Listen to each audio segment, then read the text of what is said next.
কেন এই মাহফিলে বসলে আল্লাহ আমাদের জীবনে ছোট ছোট গুনাহ মাফ করে আল্লাহর দিকে টেনে নেয়। জোরে বলুন সুবহানাল্লাহ। কেননা যে বান্দা আল্লাহর থেকে যত দূরে যেতে চায় আস্তে আস্তে ওই বান্দা আল্লাহর থেকে তত দূরে হয়ে যায়।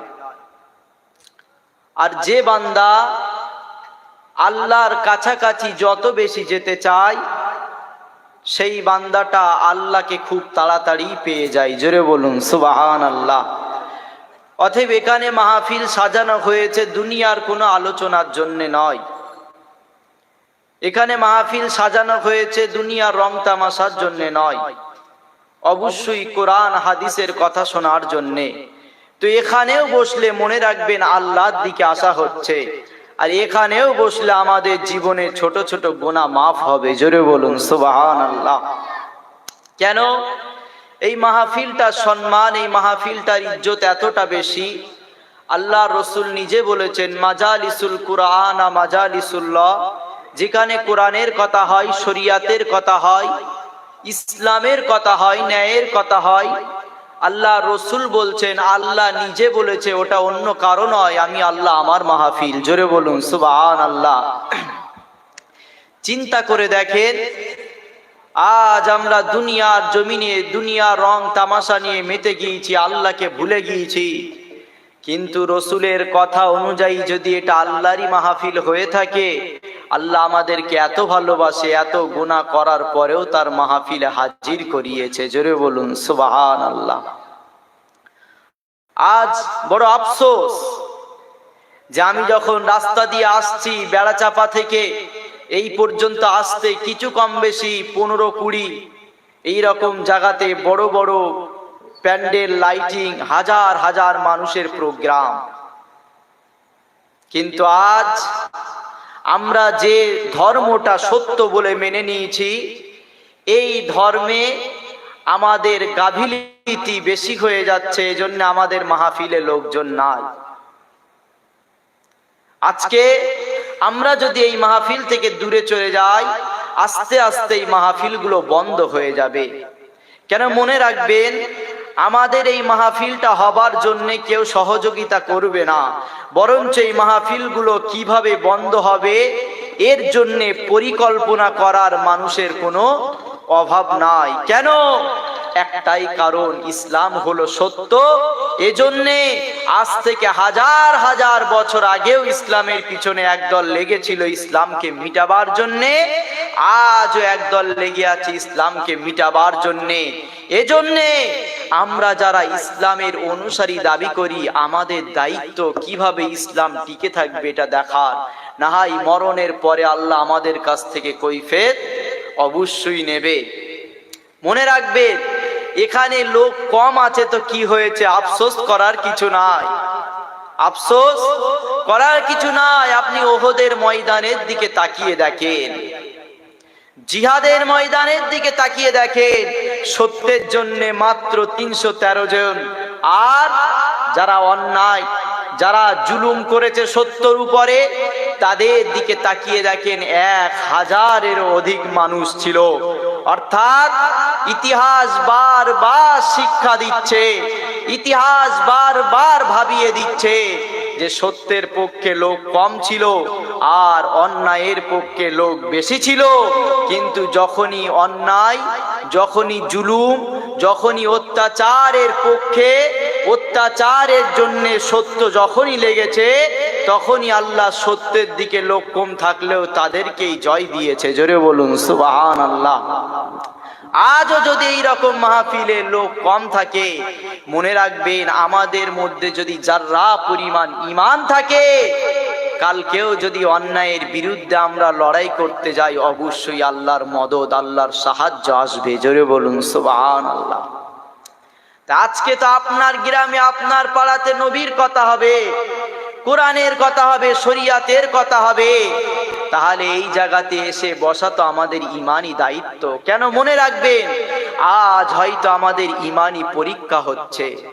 কেন? আমাদের পাড়ায় যখন রসুলের কথা হবে, আর নামাজ, রোজা, হজ, যাকাত, এগুলো তো ইবাদত, আর আমাদের ঈমান তো মুহাম্মদ রাসূল। জোরে বলুন সুবহানাল্লাহ। অতএব মুহাম্মদ রাসূলের কথা যখন এখানে হবে, মুহাম্মদ রাসূল যখন আমাদের ঈমান, তখন এই জায়গায় এসে বসাটা এটাও আমাদের জন্য ঈমানি পরিচয়। জোরে বলুন সুবহানাল্লাহ। আমার আব্বারা ভাইরা, এসেছি আপনাদের খেদমতে কোরআন হাদিস থেকে কিছু কথা বলার জন্যে। দোয়া করেন আল্লাহ পাক যেন আমার দ্বারা শরিয়াতের কিছু কথা বলার তৌফিক দেন। সকলে বলুন আল্লাহুম্মা আমিন। দরুদ শরীফ আল্লাহুম্মা সাল্লি আলা। সাউন্ড একটু বাড়িয়ে দেন, বক্সের সাউন্ড একটু বাড়িয়ে দেন।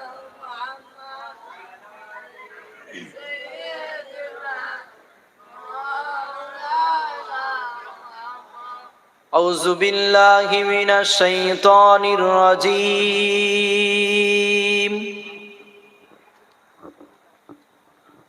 بسم الله الرحمن الرحيم.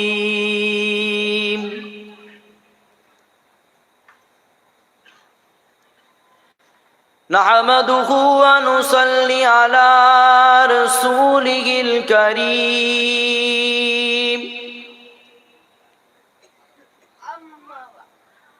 أما بعد فيا أيها الخازرون رحمكم الله.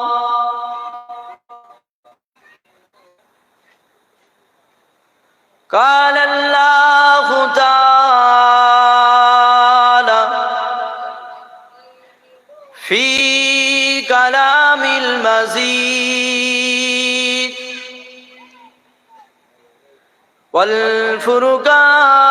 والفرقان الحميد.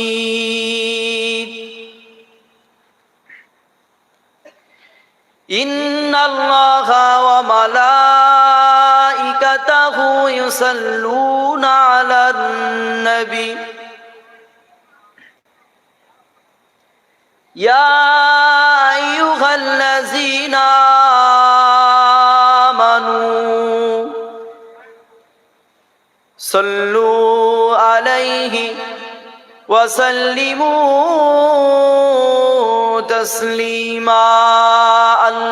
اللهم صل على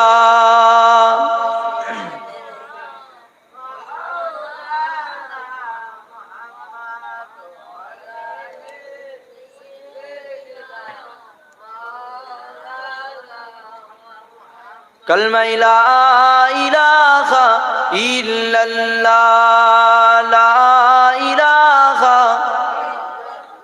لا الہ الا اللہ محمد رسول اللہ. اللہم صلی علی.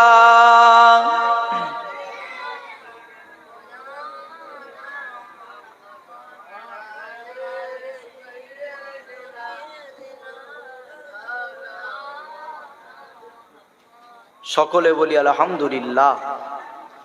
সমস্ত প্রশংসা সেই পবিত্র আল্লাহ পাকের দরবারে, যিনি আমাদেরকে দুনিয়াবি সমস্ত প্রকার খারাপি থেকে হেফাজত করে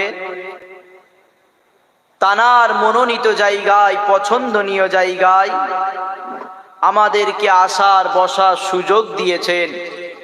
সেই আল্লাহ পাকের দরবারে লক্ষ কোটি শুকরিয়া। সকলে আর একবার বলি আলহামদুলিল্লাহ। তারপরে পরেই জানাই, যিনি আমাদের ঈমান, যিনি ইমামুল আম্বিয়া, সাইয়্যিদুল মুরসালিন, শাফিউল মুজনাবিন, সেই মুহাম্মদ রাসূলের প্রতি লক্ষ কোটি দরুদ ও সালাম। সকলে বলি সাল্লাল্লাহু আলাইহি ওয়াসাল্লাম। আজ মনে রাখবে, এই দুনিয়ার জমিনে দুটো দল হয়ে গেছে। একটা দল রসুলের সম্মানকে বাড়ানোর জন্য উঠে পড়ে লেগেছে, আর একটা দল রসুলের সম্মান, রসুলের ইজ্জতকে মিটাবার জন্য উঠে পড়ে লেগেছে। তবে মনে রাখবেন, যারাই রসুলের সম্মানকে মিটাতে চাইছে এরা আল্লাহর বিরুদ্ধে চলে যাচ্ছে। কেন রসুলের সম্মান যারা কমাচ্ছে তারা তো আল্লাহর বিরুদ্ধে চলে যাচ্ছে। এজন্যেই যে রসুলের সম্মান দুনিয়ার কোনো আলেম ওলামা কোনো বক্তা নয়। এই যে আমার আগে যিনি ওয়াজ করছিলেন, ইনি এখানে বসে বসে রসুলের কথা বলছিলেন, ওটা কিন্তু ওনার বাড়ির কথা নয়, ওনার ব্যক্তিগত কথা নয়। উনি যেটাই বলছিল কোরআন হাদিস থেকেই বলছিল। অতএব রসুলের সম্মান দুনিয়ার কেউ নয়, খোদ আল্লাহ সর্বপ্রথম বাড়িয়েছে। জোরে বলুন সুবহানাল্লাহ। এজন্যে নবী তো দুনিয়ায় এসেছে, নবী আসার পরে আমরা তার উম্মত হয়েছি, তার আলোচনা করছি। তাই আজকে একদল মানুষের জ্বলন হয় যে রসুলের সম্মান নিয়ে রসুলের কথা হবে কেন, নবী দিবস করবে কেন, নবীর মিলাদ হবে কেন। কিন্তু শোনেন, আমি তো নবী দুনিয়ায় এসেছে চলে গেছে তারপরে করছি। কিন্তু আমার ভাই আমার আগে এখানে ওয়াজ করছিল, তৌরাত কিতাবেও মুসা নবীর উপরে যে কিতাব তৌরাত এসেছিল তখন তো নবী দুনিয়ায় আসেনি, তখনও তৌরাত কিতাবে আল্লাহ আমার নবীর মিলাদ করেছে। জোরে বলুন সুবহানাল্লাহ। নবী দুনিয়ায় এসেছে, তারপরে আজকে হাজার হাজার আলেম নবী আসার কথা বলছে, নবীর চরিত্রের কথা বলছে, নবীর আদর্শের কথা বলছে, নবীর আখলাকের কথা বলছে, নবীর জিন্দেগির কথা বলছে, নবী 63 বছর দুনিয়ায় কি কি করেছে সেই কথা বলছে। কিন্তু যখন নবী দুনিয়ায় আসেনি, আল্লাহ আমার নবীর ইজ্জতকে এত বাড়িয়েছে, নবী আসার খবর অন্যান্য নবীদের দিয়ে দুনিয়ায় পাঠিয়েছে। জোরে বলুন সুবহানাল্লাহ। মুসলমান ঘরের ছেলেমেয়েরা, আব্বারা, তরুণেরা, এ নবী পাকের প্রেমিকেরা, আজ এই দুনিয়া জমিনে হাজারো আলেম রয়েছে, এই দুনিয়া জমিনে হাজারো বক্তা রয়েছে। নবী পাকের মিলাদকে অস্বীকার করে, নবী পাকের শিশুবেলার আলোচনাকে অস্বীকার করে। এ যুবকেরা, তরুণেরা, বাপেরা, শুনে রেখে দেন, আল্লাহ আমার নবীকে কি মাকাম দিয়েছে, নবী পাককে আল্লাহ কি ইজ্জত দিয়েছে, আল্লাহ আমার নবীকে কি সম্মান দিয়েছে। এ যুবকেরা, আল্লাহ আমার নবীকে কি সম্মান দিয়েছে, আল্লাহ আমার নবীকে কি ইজ্জত দিয়েছে, এটা তো অনেক দূরের কথা। নবীকে যারাই ভালোবেসেছে, নবীকে যারা প্রেম করেছে, নবীকে যারা নিজে জানেতে বেশি পিয়ার করেছিল, নবীকে যারা নবী বলে ঈমানি কলমা পড়ে মুসলমান হয়েছে, তাদের মাকাম আল্লাহ কেমন বাড়িয়েছে শুনে রেখে দেন। এ যুবকেরা, আল্লাহ নবীকে একজন প্রেম করেছিল, আল্লাহ নবী সাহাবা হযরতে খানজাদা রাদিয়াল্লাহু তাআলা আনহু আমার বিবাহ করেছে। প্রথম রাত্রে বাসর রাতেতে স্ত্রী পাশেতে রয়েছে, হঠাৎ করে যুদ্ধে দামামা বেজে গেছে। আল্লাহ নবীর হুকুম ছিল যখনই যুদ্ধে দামামা বেজে যাবে, সাহাবারা যে যার কাজে ব্যস্ত থাকুক না কেন, এমন করে জিহাদের ময়দানে হাজির হয়ে যেতে হবে। হযরতে খানজাদা রাদিয়াল্লাহু তাআলা আনহু এমন করে নতুন বিবাহ করেছে, স্ত্রী পাশেতে রয়েছে, হঠাৎ করে যুদ্ধের দামামা বেজে গেছে। স্ত্রীকে বলতে লেগেছে, এ আমার প্রাণের স্ত্রী রে, এমন করে যুদ্ধের দামামা বেজে গেছে, আমাকে এখন তোমার কাছে চলে যেতে হবে।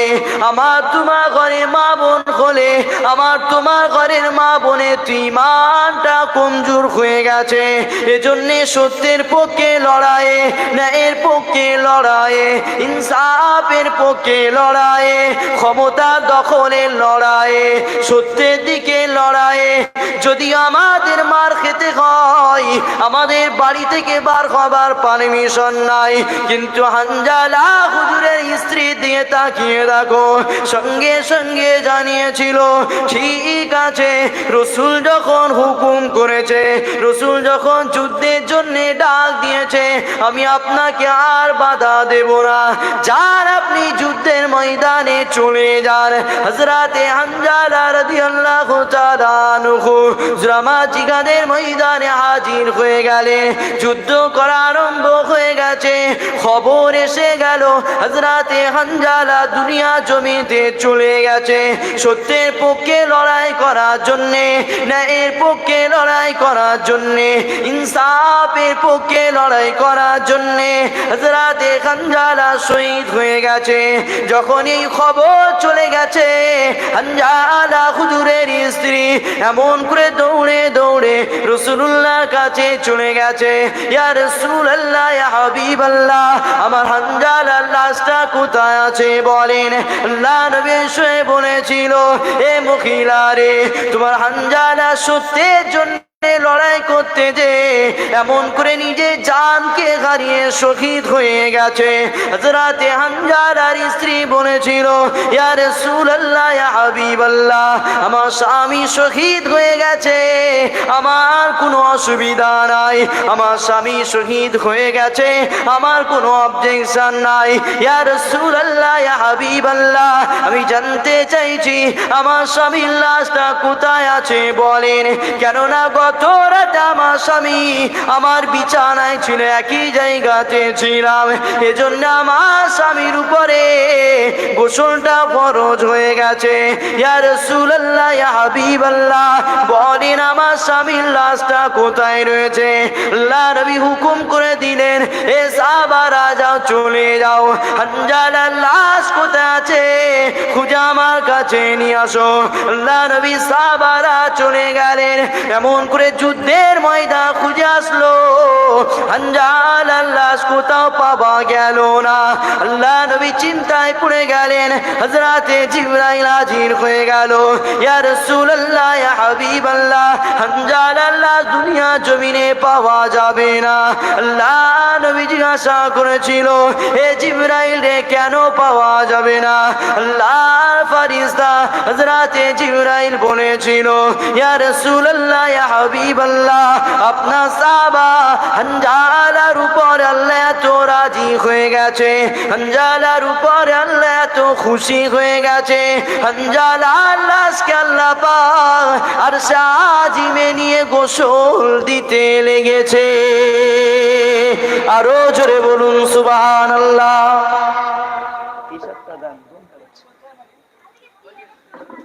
পানিটা দাও।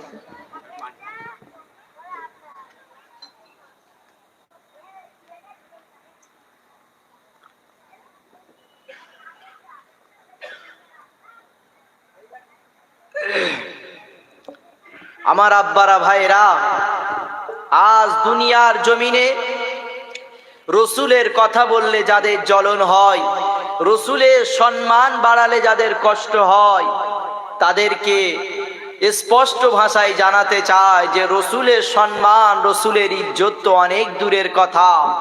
যারা রসুলকে প্রেম করেছে, যারা রসুলকে ভালোবেসে নিয়েছে, তাদের ইজ্জত আল্লাহ এত বাড়িয়েছে, শুধু রসুলকে প্রেম করার জন্য আল্লাহ আরশে আজিমে নিয়ে ফারিস্তাদেরকে দিয়ে গোসল করাচ্ছে। জোরে বলুন সুবহানাল্লাহ।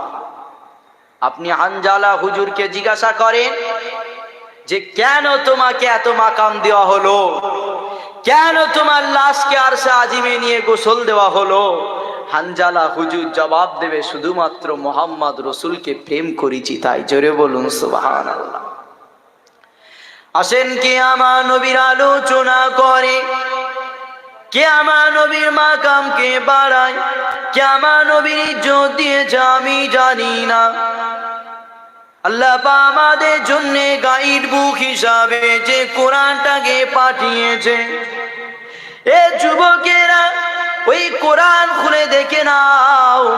আল্লাহ আমার নবীকে এত সম্মান দিয়েছে, আল্লাহ আমার নবীকে এত ইজ্জত দিয়েছে, আল্লাহ ওই কোরআনেই জানিয়েছে, আল্লাহ পাক স্পষ্ট ভাষায় কোরআনে জানিয়েছে, যখন এই দুনিয়া জমিনে কোনো মানুষ আসেনি, যখন এই দুনিয়া জমিনে গাছপালা কিছুই ছিল না, যখন এই দুনিয়া জমিনে পশু পাখি কিছুই ছিল না, এক আল্লাহ যখন একা ছিল, এই দুনিয়ায় যখন কিছু আসেনি, আল্লাহ সমস্ত নবীদেরকে নিয়ে আমার আল্লাহ এরকম মাহফিল সাজিয়েছিল। খোদ আল্লাহ নিজে আলোচনা করতে লেগেছিল।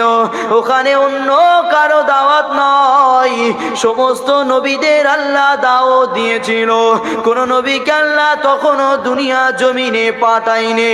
সমস্ত নবীদের রূহগুলো জড়ো করে আমার আল্লাহর সাজিমে এইরকম মাহফিল সাজিয়ে নবী পাকের আলোচনা করা শুরু করেছিল। এ যুবকেরা, তাহলে যখন কেউ দুনিয়া জমিনে আসেনি, আল্লাহ নিজে নবীর আলোচনা করেছিল। আলোচক ছিল খোদ আল্লাহ, আলোচনার বিষয় ছিল মুহাম্মদ রাসূলুল্লাহ। তাহলে আজও যদি সে আল্লাহর গোলাম, সে আল্লাহ দাস, আমরাও যদি এইরকম মাহফিল গুলো সাজাই, আমরাও যদি এইরকম আলোচনা করতে বসি, তাহলে আমাদেরও দায়িত্ব থাকবে আলোচক হিসাবে মুহাম্মদ রাসূলের আলোচনা করা। আরো জোরে বলুন সুবহানাল্লাহ। তাহলে আলামে আরওয়া, রূহের জগতে আল্লাহ সমস্ত নবীদের রূহকে জড়ো করেছে, করে বলছেন ওয়াইদা খাদাল্লাহু মিসাকান নাবিয়িনা লামা আতাইতুকুম মিন কিতাবি ওয়া হিকমাতিন সুম্মা জাআকুম রাসূলুম মুসাদ্দিকুল লিমা মাআকুম লাতুমিনুন্না বিহি ওয়া লাতানসুরুন্না। জোরে বলুন সুবহানাল্লাহ। সমস্ত নবী রূহকে আল্লাহ জড়ো করে বলেছিল, শোনো, তোমাদেরকে কিতাব দেব, হিকমত দেব, দুনিয়ায় পাঠাবো, আর তোমরা নবী থাকাকালীন যদি আমার পক্ষ থেকে আমার বন্ধু, আমার হাবিব মুহাম্মদ রাসূল চলে যায়, তাহলে তোমরা তোমাদের নবুয়তকে ছেড়ে দিয়ে, তোমরা যে নবী এটা ছেড়ে দিয়ে তোমরা আমার হাবিবের উম্মত হয়ে আমার হাবিবকে নবী বলে মেনে নেবে। জোরে বলুন সুবহানাল্লাহ। এই আলোচনাটা কবে? যখন দুনিয়ায় কিছু আসেনি, না নবী এসেছে, না ফারিস্তা এসেছে, কিছুই আসেনি দুনিয়ার জমিনে, একা আল্লাহ আছে। তখন এইরকম মাহফিল সাজিয়ে সমস্ত নবীদের রূহকে আল্লাহ দাওয়াত দিয়ে বলেছে, শোনো, তোমাদের দুনিয়ায় পাঠাবো, আর তোমরা নবী থাকাকালীন যদি আমার বন্ধু চলে যায়, তোমরা নবুয়ত ছেড়ে দাও, দিয়ে আমার নবীর উম্মত হয়ে আমার নবীকে নবী বলে মেনে নাও। জোরে বলুন সুবহানাল্লাহ। তাহলে দুনিয়ায় কেউ যখন আসেনি, তখন আল্লাহ আরশে আজিমে সমস্ত নবীদের নিয়ে আমার নবীর আলোচনা করেছে। জোরে বলুন সুবহানাল্লাহ।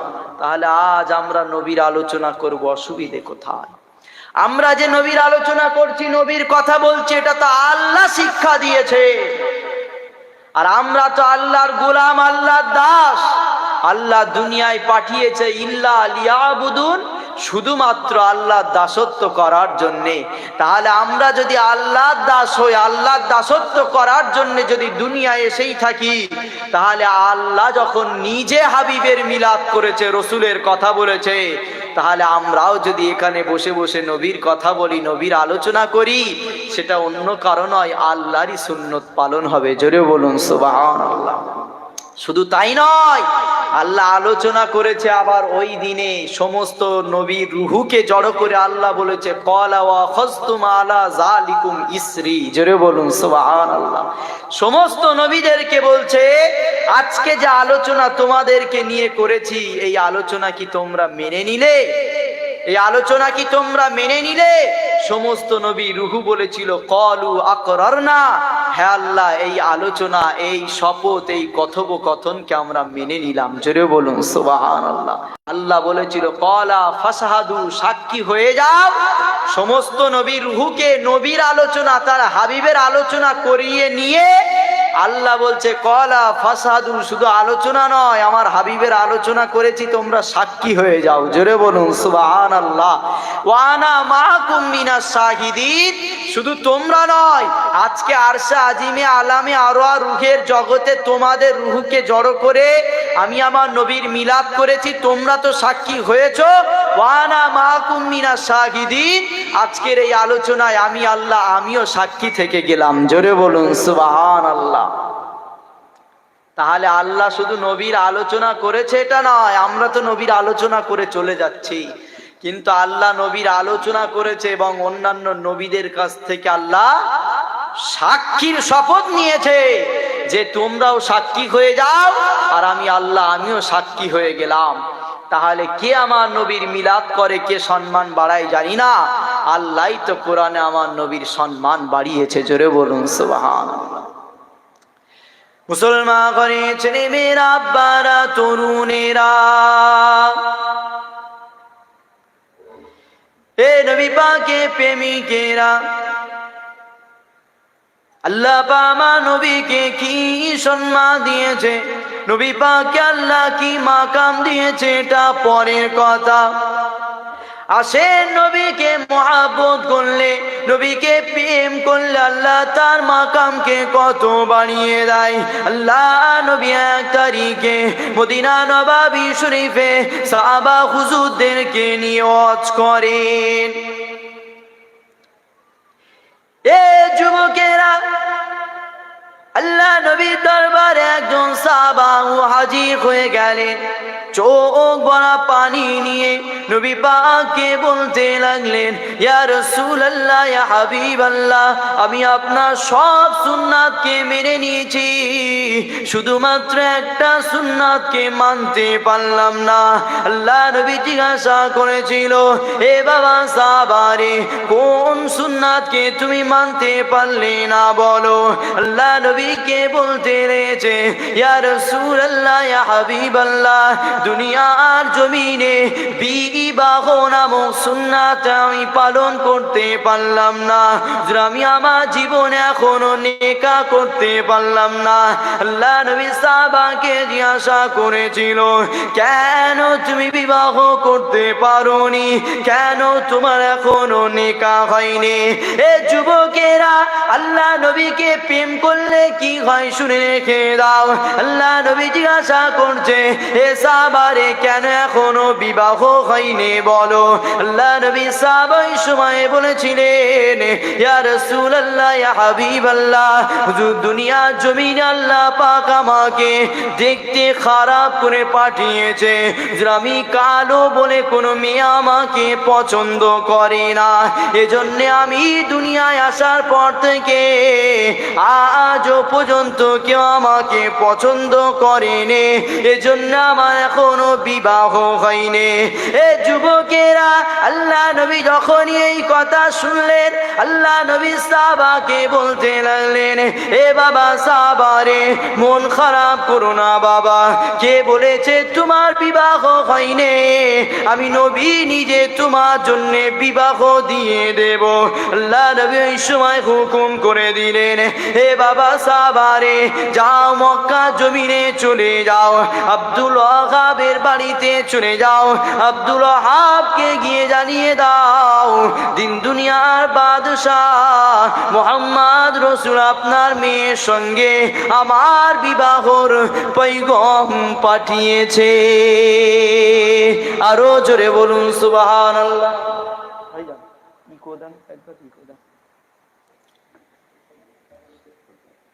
আল্লাহ নবী মদিনা নবাবী শরীফে ওয়াজ করছেন, হঠাৎ একজন সাহাবা চোখ ভরা পানি নিয়ে রসুলের কাছে হাজির হয়ে গেলেন। ইয়া রাসূলুল্লাহ, আমি আপনার সব সুন্নাতকে মেনে নিয়েছি, শুধুমাত্র একটা সুন্নাতকে আমি মানতে পারলাম না। কি সুন্নাত? আমার এখনো বিবাহ হয়নি, আমি নেকাহ করতে পারলাম না। আল্লাহ নবী জিজ্ঞাসা করেছিল, কেন কেন তোমার এখনো বিবাহ হয়নি, কেন নেকাহ করতে পারলে না? আল্লাহ নবী সাহাবা বলেছিল, ইয়া রাসূলুল্লাহ, আমার দেখতে খারাপ, আমি কালো, এজন্যে দুনিয়ায় কেউ আমাকে পছন্দ করে না, তাই আমার এখনো বিবাহ হয়নি। আল্লাহ নবী বলেছিল, যাও অমুক জায়গায় আব্দুল ওয়াহাবের বাড়িতে চলে যাও, যিনি বর্তমান সময়ে মক্কার জমিনে সব থেকে বেশি ধনী ছিলেন। রসুল তার বাড়িতে পাঠিয়েছে, আর তার কন্যাও বর্তমান সময়ে সব থেকে রূপসী সুন্দরী ছিল। জোরে বলুন সুবহানাল্লাহ। তার বাড়িতে পাঠিয়েছে একটা কালো, দেখতে খারাপ আল্লাহ নবীর একজন সাহাবাকে, যাকে কেউ কখনো পছন্দ করছে না বলে বিবাহ হয়নি। যখনই তার বাড়িতে চলে গেল, গিয়ে বাড়ির দরজায় আওয়াজ দিচ্ছে, ঘর থেকে আব্দুল ওয়াহাব বেরিয়ে এসেছে। কে? কোথা থেকে এসেছো বলো? আব্দুল ওয়াহাবকে বলতে লেগেছে, মোহাম্মদ রসুল দিন দুনিয়ার বাদশাহ আপনার মেয়ের জন্য বিবাহর পয়গাম পাঠিয়েছে, তাই আমি এসেছি। আমি পুত্র, রসুল আমার জন্য আপনার মেয়ের পুত্র হিসাবে ঠিক করে দিয়েছে। জোরে বলুন সুবহানাল্লাহ। যখন এই কথা শোনাতে লাগলো, আল্লাহ নবী সাহাবার উপরে আব্দুল ওয়াহাব রাগান্বিত হয়ে গেলেন। এ যুবকেরা আল্লাহ নবী সাহাবাকে বলতে লেগেছে, তুমি কি জানো কার বাড়িতে এসেছো? মক্কা জমিনে সব থেকে সুন্দরী নারীর বাড়িতে এসেছো। তুমি বাড়িতে গিয়ে আয়নায় তোমার মুখটাকে দেখো, তোমার মতো কালো ছেলেকে আমার মেয়ে পছন্দ করবে না। যাও মুহাম্মদ রসুলকে বলে দাও, আমার মেয়ের সঙ্গে তোমাকে বিবাহ দিতে পারবো না। আল্লাহ নবীর ওই দেখতে খারাপ সাহাবাটা মনটাকে খারাপ করে রাসূলুল্লাহ দরবারে হাজির হয়ে গেলেন। ইয়া রাসূলুল্লাহ, ইয়া হাবিবাল্লাহ, আমি যখনই আব্দুল ওয়াহাবের বাড়িতে গিয়েছি, আব্দুল ওয়াহাব আমার কথাগুলো মেনে নেওয়া তো দূরের কথা, তার ঘর থেকে আমাকে অপমান করে বার করে দিয়েছে। আল্লাহ নবী ওই সময় বলেছিল, এ বাবা সাহাবারে, প্রথমে গিয়ে তুমি বলেছো রাসূলুল্লাহ বিবাহর পয়গাম পাঠিয়েছে, এবারে যাও গিয়ে বলো মুহাম্মদ রসুল আপনার মেয়েকে আমার সাথে বিবাহ দিয়ে দিয়েছে।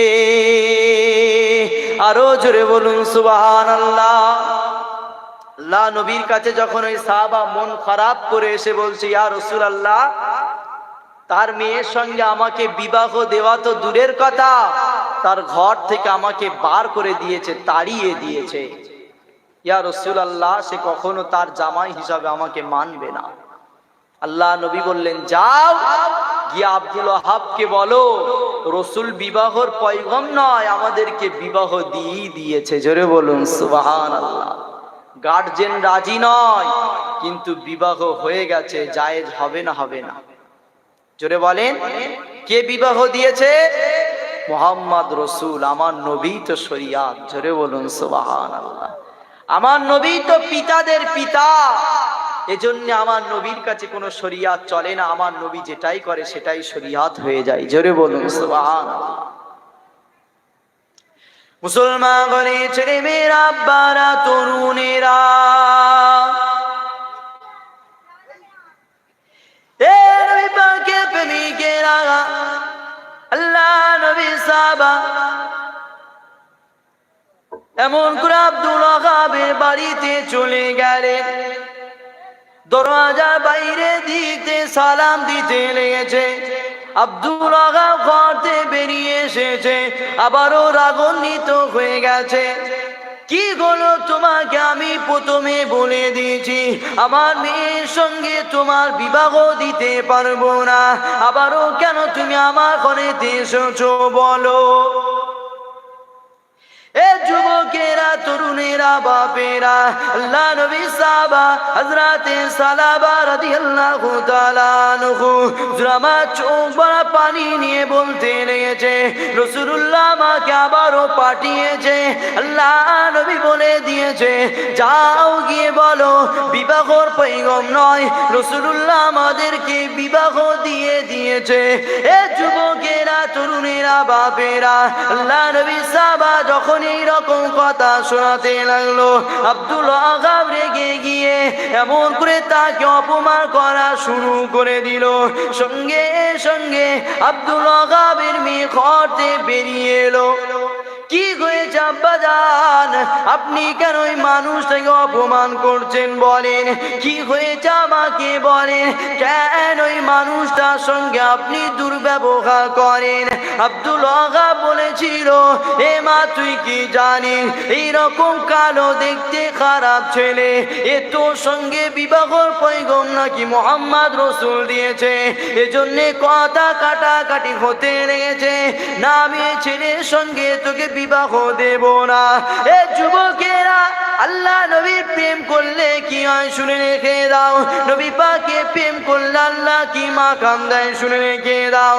যখনই তাদের মধ্যে কথোপকথন, তাদের মধ্যে কথা কাটাকাটি হতে লেগেছে, আব্দুল ওয়াহাবের মেয়ে বেরিয়ে এসে বলতে লেগেছে, ও আমার আব্বা জান, আমার বিবাহর পয়গম তো অন্য কেউ দেয়নি, আখিরি জামানার রসুল আল্লাহ পাকে বন্ধু দিয়েছে, অতএব মুহাম্মদ রসুল যখন বিবাহর পয়গম দিয়েছে, এই বিবাহতে আমি নিজে রাজি হয়ে গেলাম।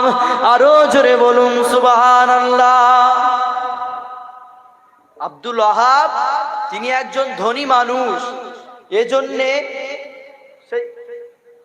ধনী মানুষ হওয়ার জন্য দেখতে খারাপ কালো গরিব ছেলের সঙ্গে বিবাহ দিচ্ছে না। প্রথম দিন যখন এসেছে রসুল পয়গম পাঠিয়েছে শোনার পরেও অপমান করেছে। দ্বিতীয় দিন যখন এসেছে তখনও তার সঙ্গে অপমান করা শুরু করেছে, কিন্তু ঘরেই ছিল আব্দুল ওয়াহাবের মেয়ে, ঘর থেকে বেরিয়ে এসেছে, এসেই বলছে, আব্বা জান আপনি ওই ছেলেটাকে বারবার অপমান করছেন কেন? আব্দুল ওয়াহাব বলছে, জানো ওই মেয়েটা তোমার সঙ্গে বিবাহ করবে, রসুল নাকি পয়গম পাঠিয়েছে। না, আমি এই বিবাহ মানি না। কেন? তুমি একজন সুন্দরী, আর এই ছেলের সঙ্গে তোমার কখনো মিলবে না, এজন্যই দেখতে খারাপ, ওই ছেলেটার সঙ্গে আমি কখনো তোমাকে বিবাহ দিতে পারি না।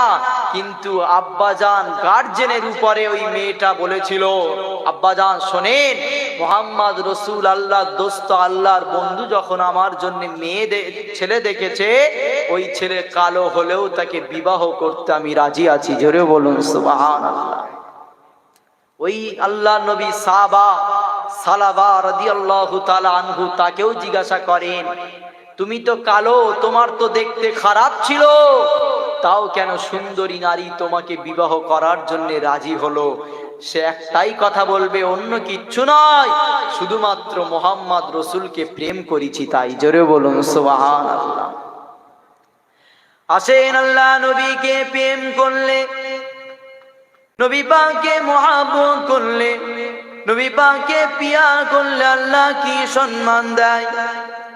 এ যুবকেরা, তরুণেরা, বাবেরা, আল্লাহ নবী মদিনা নবাবী শরীফে সাহাবা হুজুরদেরকে নিয়ে ওয়াজ করেন।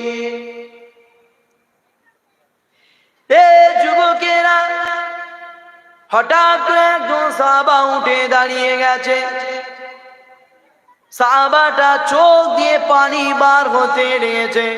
আল্লাহ নবী জিজ্ঞাসা করতে লেগেছে, এ বাবা সাহাবারে কি হয়েছে, কেন তুমি কাঁদো বলো? আল্লাহ নবী সাহাবা ওই সময় বলেছিল, ইয়া রাসূলুল্লাহ, ইয়া হাবিবাল্লাহ, আমরা তো বাড়িতে সংসার নিয়ে ব্যস্ত থাকি, যখনই আপনার প্রেম, আপনার ভালোবাসা আমাদের অন্তরে শুরু হয়ে যায়, আমরা আমাদের বাড়ি থেকে দৌড়ে দৌড়ে মদিনা নবাবী শরীফে আপনার কাছে হাজির হয়ে যাই। ইয়া রাসূলুল্লাহ, ইয়া হাবিবাল্লাহ, যখনই আপনার নূরের মুখটাকে দেখি আমাদের অন্তরে বেদনা জ্বালাটা কমে যায়। ইয়া রাসূলুল্লাহ, ইয়া হাবিবাল্লাহ, বেশ কিছুক্ষণ আপনার কাছে থাকার পরে আপনি তো আবার হুকুম করে দেন, এ বাবা সাহাবারা, যাও তোমরা তোমাদের বাড়িতে চলে যাও, সন্তানদের নিয়ে সংসার করো, স্ত্রীকে নিয়ে সংসার করো, গে যাও। ইয়া রাসূলুল্লাহ, ইয়া হাবিবাল্লাহ, আমাদের যেতে মন চাই না আপনাকে ছেড়ে, তথাপি আপনি হুকুম করে দেন, এজন্য আপনার হুকুমকে মানবো তাই চলে যাই। মন আমাদের যেতে চাই না, তথাপি আপনার হুকুম মানার জন্য আমাদেরকে যেতে হয়। ইয়া রাসূলুল্লাহ, ইয়া হাবিবাল্লাহ, আমরা যখনই বাড়িতে চলে যাই, আবারও আমাদের অন্তরে আপনার প্রেম, আপনার ভালোবাসা শুরু হয়ে যায়। যখনই আপনাকে দেখতে মন চায়, আমরা আবারও ছুটে ছুটে মদিনা নবাবী শরীফে চলে এসে আপনার মুখটাকে দেখে আমরা আমাদের জ্বালাটাকে কমিয়ে নিই। ইয়া রাসূলুল্লাহ, ইয়া হাবিবাল্লাহ, যখনই আপনার চাঁদ মুখটাকে আমরা দেখে নিই আমাদের অন্তরের ব্যথাটা কমে যায়। আল্লাহ নবী ওই সময় জিজ্ঞাসা করেছিল, এ বাবা সাহাবারে, আজকে দিনে কি হয়েছে বলো? আজকে কেন তুমি অমন করে কাঁদো? কেন আজকে তোমার চোখেতে পানি বলো? এ যুবকেরা, আল্লাহ নবীকে প্রেম করলে কি হয় শোনেন। নবী পাককে আল্লাহ কি মাকাম দিয়েছে, আল্লাহ নবীকে আল্লাহ কি সম্মান দিয়েছে, এটা তো অনেক দূরের কথা। নবী পাককে প্রেম করলে কি হয় শোনেন। আল্লাহ নবী যখনই জিজ্ঞাসা করেছে, এ সাহাবারে আজকে কি হয়েছে, আজকে কেন কাঁদো বলো? আল্লাহ নবী সাহাবাই শুনে বলেছিল, ইয়া রাসূলুল্লাহ, ইয়া হাবিবাল্লাহ, আমি সাহাবাই জন্যই কাঁদি। ময়দানে মাশরের দিনেতে আল্লাহ তো আপনাকে অনেক সম্মান দেবে, আল্লাহ তো আপনার মাকামকে অনেক বাড়িয়ে দেবে। আমি তো আপনার একজন গুনাহগার সাহাবা, জানি না ময়দানে মাশরে আমার ঠিকানা কোথায় হবে, জানি না ময়দানে মাশরে আপনাকে পাবো কিনা, ময়দানে মাশরে আপনাকে দেখার সুযোগ হবে কিনা জানি না। ইয়া রাসূলুল্লাহ, ইয়া হাবিবাল্লাহ, দুনিয়ার জমিনে আপনার ভালোবাসা জ্বলনটা আমাদের মধ্যে শুরু হয়ে গেলে আমরা আপনার মুখটাকে দেখে আমাদের জ্বালাটাকে কমিয়ে নিই। ময়দানে মাশরে দিনেতে যদি আপনার প্রেম, আপনার ভালোবাসা আমাদের অন্তরে শুরু হয়ে যায়, আমাদের অন্তরে জেগে যায়, যে আমরা যদি আপনাকে না খুঁজে পাই তাহলে আমরা কোথায় যাব বলেন? আল্লাহ নবী শুনে বলেছিল, হে বাবা সাহাবারে শুনে রেখে দাও, তোমাদের ভালোবাসা যদি সত্যি হয় ময়দানে মাশরে আমি মুহাম্মদ তোমাদের নিয়ে এক জায়গাতে খানা খেতে লাগবো। আরো জোরে বলুন সুবহানাল্লাহ। তাহলে যদি নবীর আলোচনা হয়, নবীর কথা হয়, নবীর সম্মানের কথা হয়, আর যদি কেউ এই নবীর মাহফিল, নবীর সম্মানের কথাকে বন্ধ করতে চায়, ডিস্টার্ব করতে চায়, সে কি কখনো ময়দানে মাশরে রসুলের সঙ্গে হতে পারবে?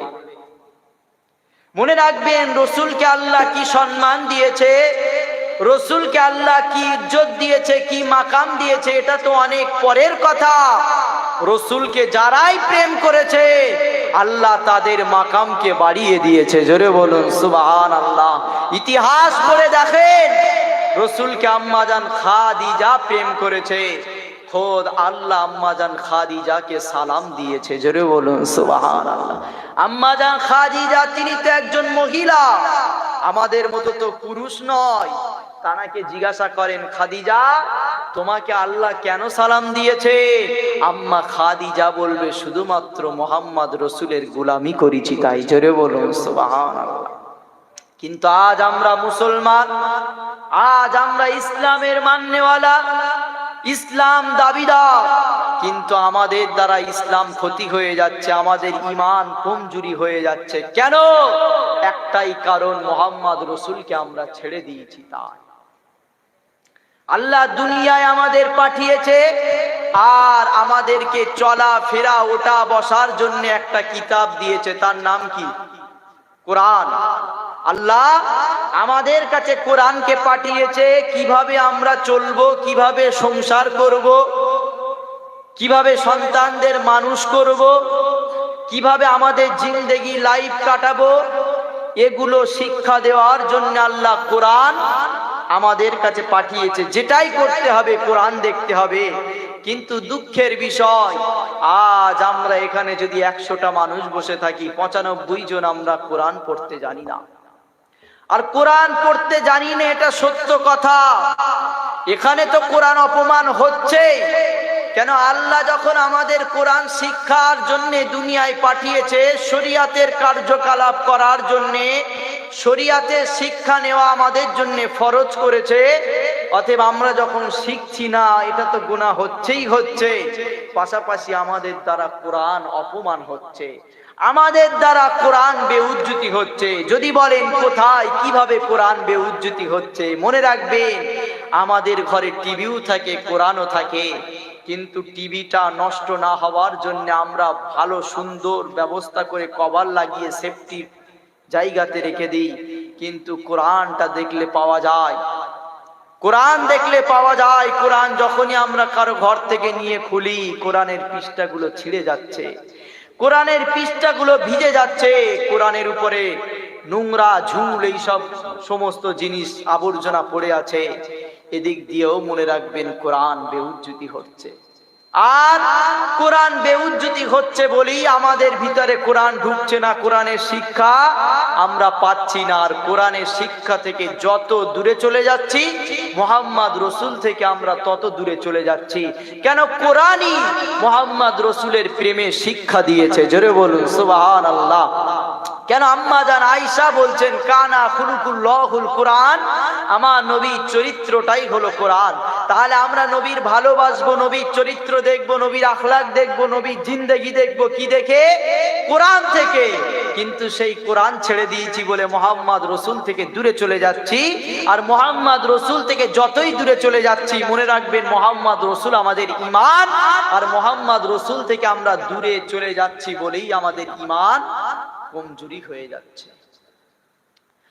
আজ এই দুনিয়া জমিনে অনেক মানুষ রয়েছে যারা বলে বেড়ায়, নামাজ নাকি আমাদের জন্য ঈমান, রোজা নাকি আমাদের জন্য ঈমান, হজ নাকি আমাদের জন্য ঈমান, যাকাত নাকি আমাদের জন্য ঈমান। এ যুবকেরা, তরুণেরা, বাপেরা, নামাজ আমাদের জন্য ঈমান নয়, রোজা আমাদের জন্য ঈমান নয়, যাকাত আমাদের জন্য ঈমান নয়, হজ আমাদের জন্য ঈমান নয়।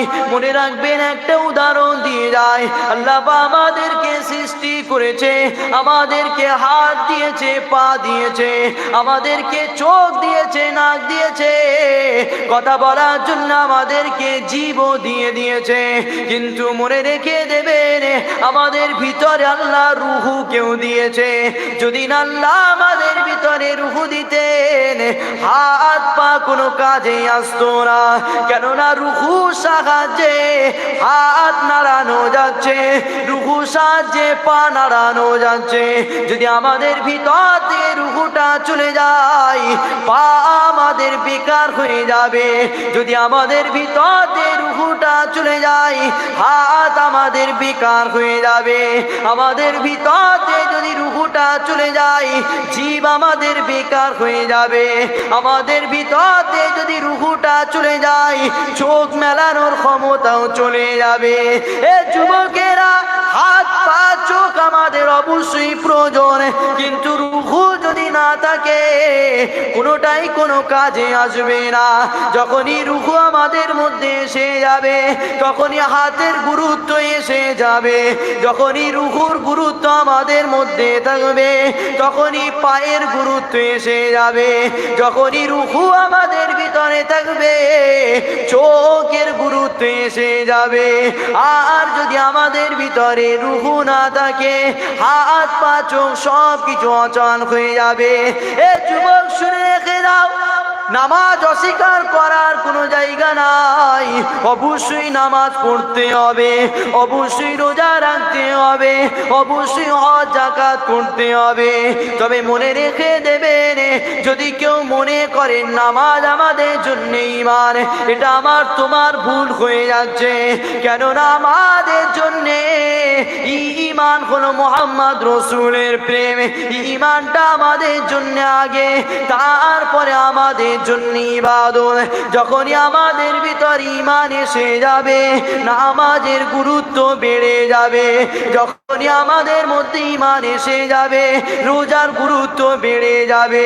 যখনই আমাদের মধ্যে ঈমান এসে যাবে, হজ যাকাতের গুরুত্ব বেড়ে যাবে। যখনই আমাদের মধ্যে ঈমান এসে যাবে, ইবাদতের গুরুত্বটা বেড়ে যাবে। এ যুবকেরা, না। অতএব যদি ইবাদতের গুরুত্বটা বাড়াতে চাও, সর্বপ্রথমে আমাদের কি ঈমানটা আনতে হবে।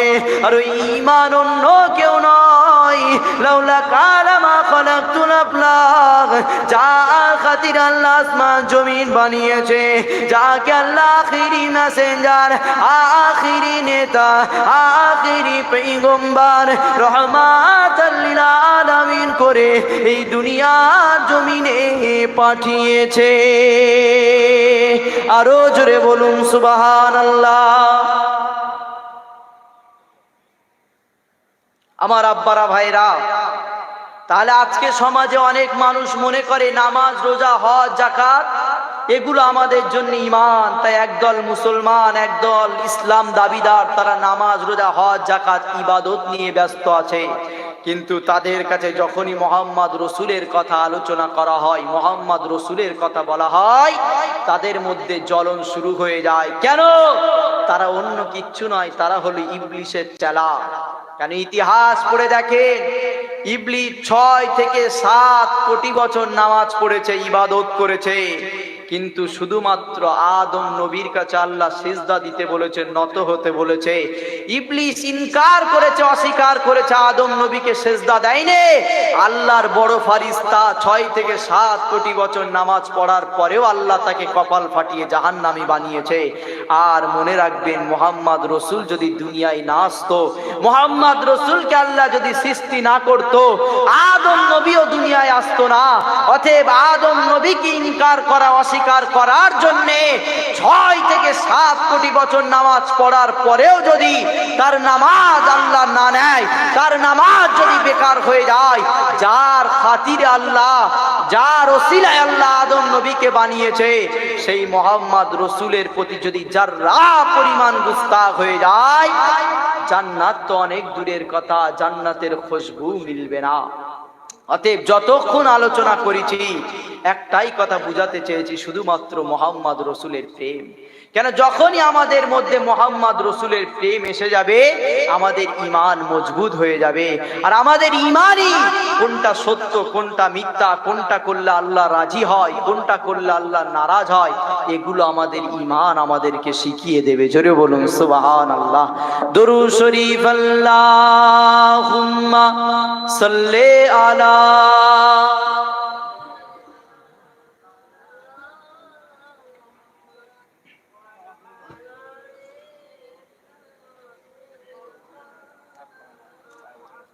আমার আব্বারা ভাইরা, অল্প সময় নিয়ে যা কিছু আলোচনা করেছি শুধুমাত্র আল্লাহ এবং আল্লাহ রসুলের জন্যে।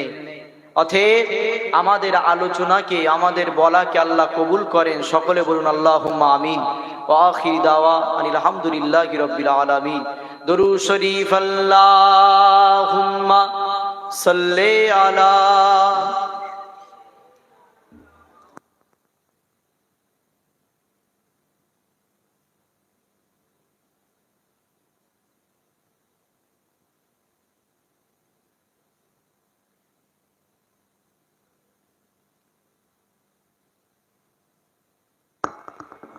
আসসালামু আলাইকুম ওয়া রাহমাতুল্লাহি ওয়া বারাকাতুহু। একেবারে শেষ লগ্নে এসে গেছি। শেষ দোয়া খায়ের সাবরেসানি। কেন? এই মাহফিলে বসলে আল্লাহ আমাদের জীবনে ছোট ছোট গুনাহ মাফ করে আল্লাহর দিকে টেনে নেয়। জোরে বলুন সুবহানাল্লাহ। কেননা যে বান্দা আল্লাহর থেকে যত দূরে যেতে চায়, আস্তে আস্তে ওই বান্দা আল্লাহর থেকে তত দূরে হয়ে যায়। আর যে বান্দা আল্লাহর কাছাকাছি যত বেশি যেতে চায়, সেই বান্দাটা আল্লাহকে খুব তাড়াতাড়ি পেয়ে যায়। জোরে বলুন সুবহানাল্লাহ। অতএব এখানে মাহফিল সাজানো হয়েছে দুনিয়ার কোনো আলোচনার জন্য নয়। এখানে মাহফিল সাজানো হয়েছে দুনিয়ার রং তামাশার জন্য নয়, অবশ্যই কোরআন হাদিসের কথা শোনার জন্য। তো এখানেও বসলে মনে রাখবেন আল্লাহর দিকে আসা হচ্ছে, আর এখানেও বসলে আমাদের জীবনে ছোট ছোট গুনাহ মাফ হবে। জোরে বলুন সুবহানাল্লাহ। কেন? এই মাহফিলটার সম্মান, এই মাহফিলটার ইজ্জত এতটা বেশি, আল্লাহ রসুল নিজে বলেছেন মাজালিসুল কুরআন মাজালিসুল্লাহ, যেখানে কোরআনের কথা হয়, শরিয়াতের কথা হয়, ইসলামের কথা হয়, ন্যায়ের কথা হয়, আল্লাহ রসুল বলছেন, আল্লাহ নিজে বলেছে, ওটা অন্য কারণ নয়, আমি আল্লাহ আমার মাহফিল। জোরে বলুন সুবহানাল্লাহ। চিন্তা করে দেখেন, আজ আমরা দুনিয়ার জমিনে দুনিয়ার রং তামাশা নিয়ে মেতে গিয়েছি, আল্লাহকে ভুলে গিয়েছি। কিন্তু রসুলের কথা অনুযায়ী যদি এটা আল্লাহরই মাহফিল হয়ে থাকে, আল্লাহ আমাদেরকে এত ভালোবাসে, এত গুনাহ করার পরেও তার মাহফিলে হাজির করিয়েছে। জোরে বলুন সুবহানাল্লাহ। আজ বড় আফসোস যে আমি যখন রাস্তা দিয়ে আসছি বেড়াচাপা থেকে এই পর্যন্ত আসতে কিছু কম বেশি 15-20 এইরকম জায়গাতে বড় বড় প্যান্ডেল, লাইটিং, হাজার হাজার মানুষের প্রোগ্রাম, কিন্তু আজ আমরা যে ধর্মটা সত্য বলে মেনে নিয়েছি, এই ধর্মে আমাদের গাফিলতি বেশি হয়ে যাচ্ছে, এজন্য আমাদের মাহফিলে লোকজন নাই। আজকে আমরা যদি এই মাহফিল থেকে দূরে চলে যাই, আস্তে আস্তে এই মাহফিলগুলো বন্ধ হয়ে যাবে। কেন মনে রাখবেন, আমাদের এই মাহফিলটা হবার জন্য কেউ সহযোগিতা করবে না, বরঞ্চ এই মাহফিলগুলো কিভাবে বন্ধ হবে এর জন্য পরিকল্পনা করার মানুষের কোনো অভাব নাই। কেন? একটাই কারণ, ইসলাম হলো সত্য। এজন্যে আজ থেকে হাজার হাজার বছর আগেও ইসলামের পিছনে একদল লেগেছিল ইসলামকে মিটাবার জন্যে, আজও একদল লেগে আছে ইসলামকে মিটাবার জন্যে। এজন্যে আমরা যারা ইসলামের অনুসারী দাবি করি, আমাদের দায়িত্ব কিভাবে ইসলাম টিকে থাকবে এটা দেখার। না হয় মরণের পরে আল্লাহ আমাদের কাছ থেকে কৈফিয়ত অবশ্যই নেবে। মনে রাখবেন, এখানে লোক কম আছে তো কি হয়েছে, আফসোস করার কিছু নাই, আফসোস করার কিছু নাই। আপনি ওহদের ময়দানের দিকে তাকিয়ে দেখেন, জিহাদের ময়দানের দিকে তাকিয়ে দেখেন, সত্যের জন্য মাত্র 313 জন, আর যারা অন্যায়, যারা জুলুম করেছে সত্যর উপরে, তাদের দিকে তাকিয়ে দেখেন 1000-এরও অধিক মানুষ ছিল। অর্থাৎ ইতিহাস বারবার শিক্ষা দিচ্ছে, ইতিহাস বারবার ভাবিয়ে দিচ্ছে যে সত্যের পক্ষে লোক কম ছিল আর অন্যায়ের পক্ষে লোক বেশি ছিল। কিন্তু যখনই অন্যায়, যখনই জুলুম, যখনই অত্যাচারের পক্ষে, অত্যাচারের জন্য সত্য যখনই লেগেছে, তখনই আল্লাহ সত্যের দিকে লোক কম থাকলেও তাদেরকেই জয় দিয়েছে। জোরে বলুন সুবহানাল্লাহ। আজও যদি এইরকম মাহফিলে লোক কম থাকে, মনে রাখবেন, আমাদের মধ্যে যদি যারা পরিমাণ ঈমান থাকে, কালকেও যদি অন্যায়ের বিরুদ্ধে আমরা লড়াই করতে যাই, অবশ্যই আল্লাহর মদদ, আল্লাহর সাহায্য আসবে। জোরে বলুন সুবহানাল্লাহ। আজকে তো আপনার গ্রামে, আপনার পাড়াতে নবীর কথা হবে, কোরআনের কথা হবে, শরিয়াতের কথা হবে, তাহলে এই জায়গাতে এসে বসা তো আমাদের ইমানি দায়িত্ব। কেন? মনে রাখবেন, আজ হয়তো আমাদের ইমানি পরীক্ষা হচ্ছে। কেন? আমাদের পাড়ায় যখন রসুলের কথা হবে, আর নামাজ, রোজা, হজ, যাকাত, এগুলো তো ইবাদত, আর আমাদের ইমান তো মোহাম্মদ রসুল। জোরে বলুন সুবহানাল্লাহ। অতএব মোহাম্মদ রসুলের কথা যখন এখানে হবে, মোহাম্মদ রসুল যখন আমাদের ইমান, তখন এই জায়গায় এসে বসাটা, এটাও আমাদের জন্য ইমানি পরিচয়। জোরে বলুন সুবহানাল্লাহ। আমার আব্বারা, ভাইরা, এসেছি আপনাদের খেদমতে কোরআন হাদিস থেকে কিছু কথা বলার জন্যে। দোয়া করেন আল্লাহ পাক যেন আমার দ্বারা শরিয়াতের কিছু কথা বলার তৌফিক দেন। সকলে বলুন আল্লাহুম্মা আমিন। দরুদ শরীফ আল্লাহুম্মা সাল্লি আলা। সাউন্ড একটু বাড়িয়ে দেন, বক্সের সাউন্ড একটু বাড়িয়ে দেন।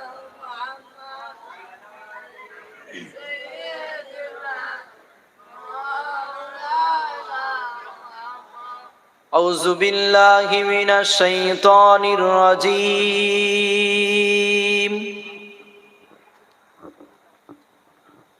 বিসমিল্লাহির রহমানির রহিম।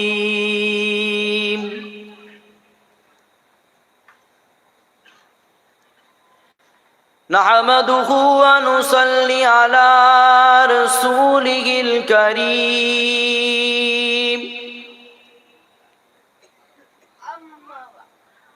আম্মা বা'দু ফায়া আইয়ুহাল গাযিরুনা রাহিমাকুমুল্লাহ।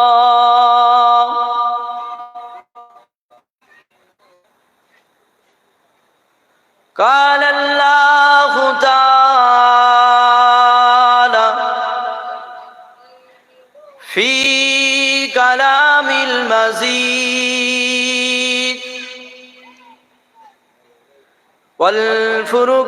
والفرقان الحميد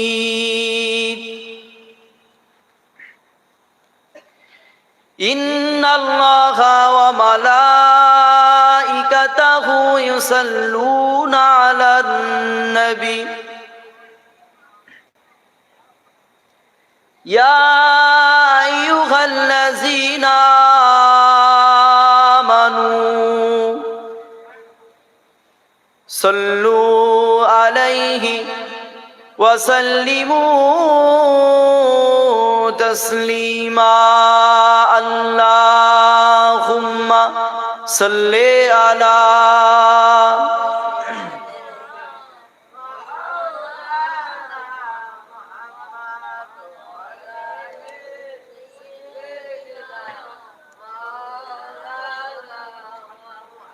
كلمة لا إله إلا الله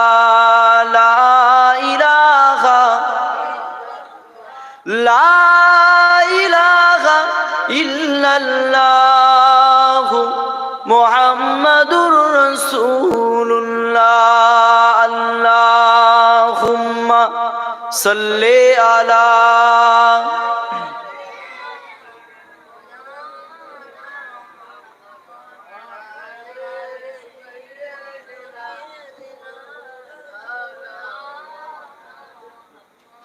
সকলে বলি আলহামদুলিল্লাহ। সমস্ত প্রশংসা সেই পবিত্র আল্লাহ পাকের দরবারে, যিনি আমাদেরকে দুনিয়াবি সমস্ত প্রকার খারাপি থেকে হেফাজত করে তানার মনোনীত জায়গায়, পছন্দনীয় জায়গায় আমাদেরকে আসার বসার সুযোগ দিয়েছেন। সেই আল্লাহ পাকের দরবারে লক্ষ কোটি শুকরিয়া। সকলে আর একবার বলি আলহামদুলিল্লাহ। তারপরে পরেই জানাই, যিনি আমাদের ইমান, যিনি ইমামুল আম্বিয়া, সাইয়্যিদুল মুরসালিন, শাফিউল মুজনাবিন, সেই মুহাম্মদ রসুলের প্রতি লক্ষ কোটি দরুদ ও সালাম। সকলে বলি সাল্লাল্লাহু আলাইহি ওয়াসাল্লাম।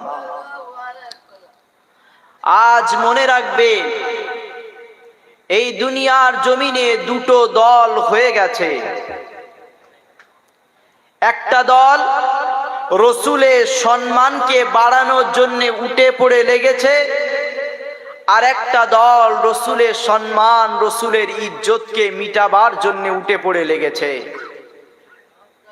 তবে মনে রাখবেন, যারাই রসুলের সম্মানকে মিটাতে চাইছে এরা আল্লাহর বিরুদ্ধে চলে যাচ্ছে।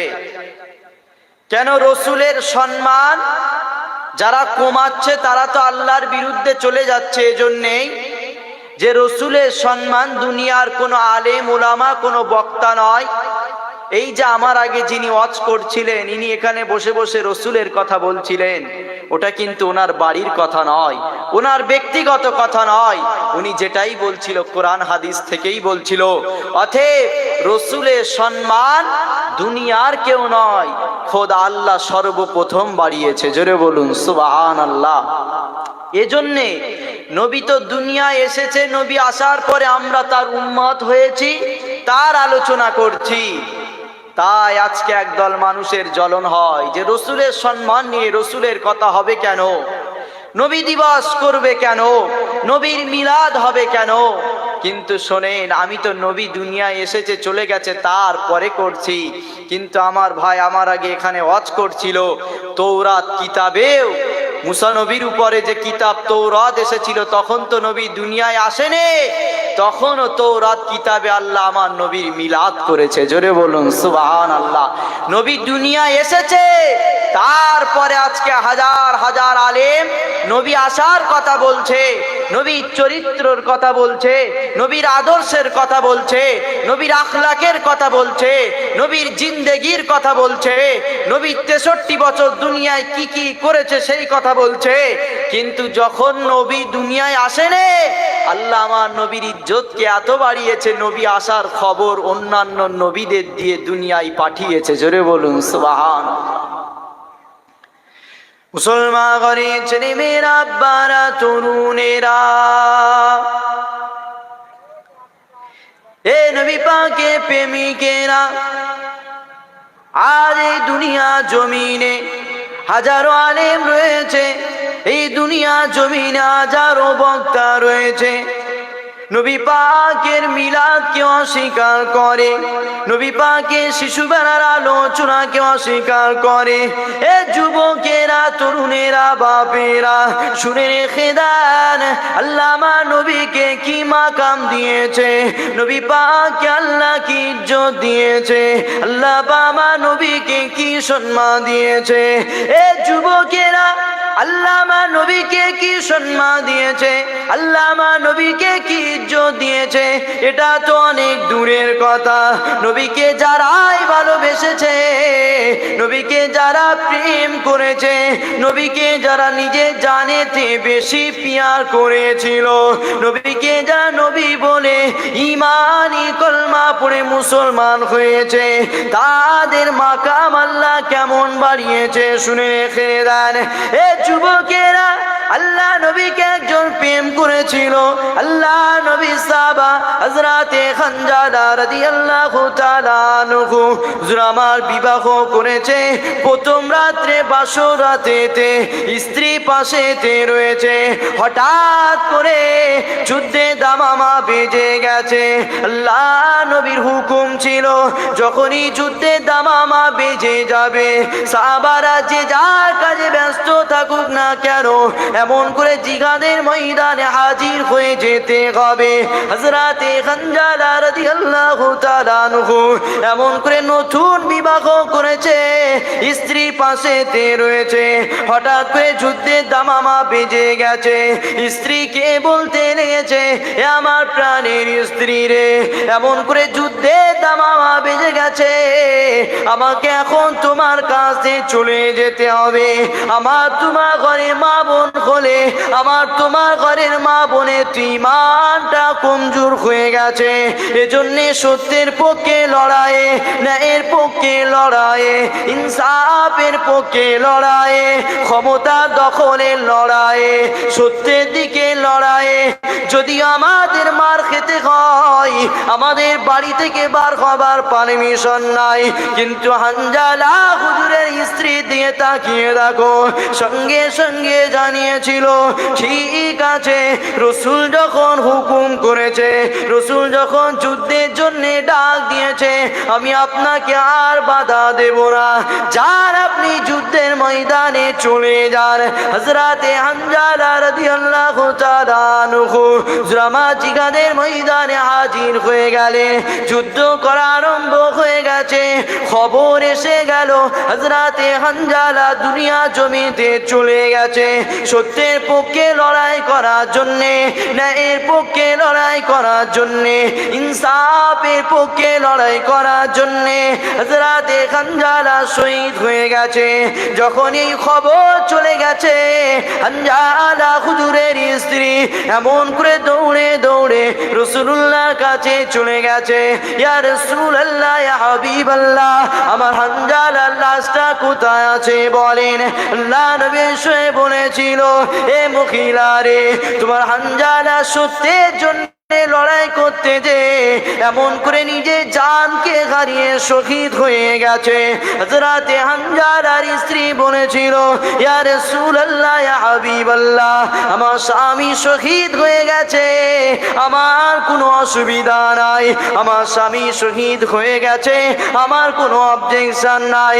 ইয়া রাসূলুল্লাহ, ইয়া হাবিবাল্লাহ, আমি জানতে চাইছি আমার স্বামীর লাশটা কোথায় আছে বলেন, কেননা গত রাতে আমার স্বামী আমার বিছানায় ছিল, একই জায়গাতে ছিলাম, এজন্য আমার স্বামীর উপরে গোসলটা ফরজ হয়ে গেছে। ইয়া রাসূলুল্লাহ, ইয়া হাবিবাল্লাহ, বলেন আমার স্বামীর লাশটা কোথায় রয়েছে? আল্লাহ নবী হুকুম করে দিলেন, এ সাহাবারা যাও, চলে যাও, হানজালার লাশ কোথায় আছে খুঁজে আমার কাছে নিয়ে আসো। আল্লাহ নবী সাহাবারা চলে গেলেন, এমন করে যুদ্ধের ময়দান খুঁজে আসলো, হানজালার লাশ কোথাও পাওয়া গেল না। আল্লাহ নবী চিন্তায় পড়ে গেলেন, হযরতে জিবরাইল হাজির হয়ে গেল, ইয়া রাসূলুল্লাহ, ইয়া হাবিবাল্লাহ, হানজালার লাশ দুনিয়া জমিনে পাওয়া যাবে না। আল্লাহ নবী জিজ্ঞাসা করেছিল, হে জিবরাইল রে, কেন পাওয়া যাবে না? আল্লাহর ফেরেশতা হযরতে জিবরাইল বলেছিল, ইয়া রাসূলুল্লাহ, ইয়া হাবিবাল্লাহ, আপনার সাহাবা হানজালার উপর আল্লাহ এত রাজি হয়ে গেছে, হানজালার উপর আল্লাহ এত খুশি হয়ে গেছে, হানজালার লাশকে আল্লাহ পাক আরশে আজিমে নিয়ে গোসল দিতে লেগেছে। আরো জোরে বলুন সুবহানাল্লাহ।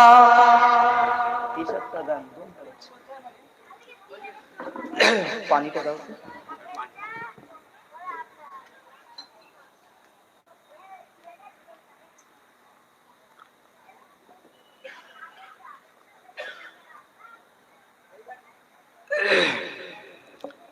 আমার আব্বারা ভাইরা, আজ দুনিয়ার জমিনে রসুলের কথা বললে যাদের জ্বলন হয়, রসুলের সম্মান বাড়ালে যাদের কষ্ট হয়, তাদেরকে স্পষ্ট ভাষায় জানাতে চায় যে রসুলের সম্মান, রসুলের ইজ্জত তো অনেক দূরের কথা।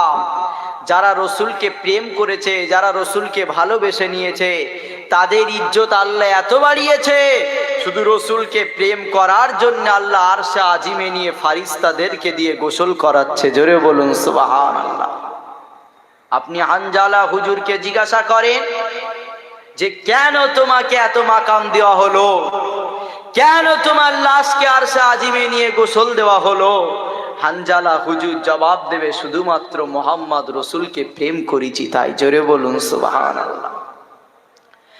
আসেন কে আমার নবীর আলোচনা করে, কে আমার নবীর মাকামকে বাড়ায়, কে আমার নবীর ইজ্জত দিয়েছে আমি জানি না। আল্লাহ পাক আমাদের জন্য গাইড বুক হিসাবে যে কোরআনটাকে পাঠিয়েছে, এ যুবকেরা ওই কোরআন খুলে দেখে নাও, আল্লাহ আমার নবীকে এত সম্মান দিয়েছে, আল্লাহ আমার নবীকে এত ইজ্জত দিয়েছে, আল্লাহ ওই কোরআনেই জানিয়েছে, আল্লাহ পাক স্পষ্ট ভাষায় কোরআনে জানিয়েছে, যখন এই দুনিয়া জমিনে কোনো মানুষ আসেনি, যখন এই দুনিয়া জমিনে গাছপালা কিছুই ছিল না, যখন এই দুনিয়া জমিনে পশু পাখি কিছুই ছিল না, এক আল্লাহ যখন একা ছিল, এই দুনিয়ায় যখন কিছু আসেনি, আল্লাহ সমস্ত নবীদেরকে নিয়ে আমার আল্লাহ এরকম মাহফিল সাজিয়েছিল।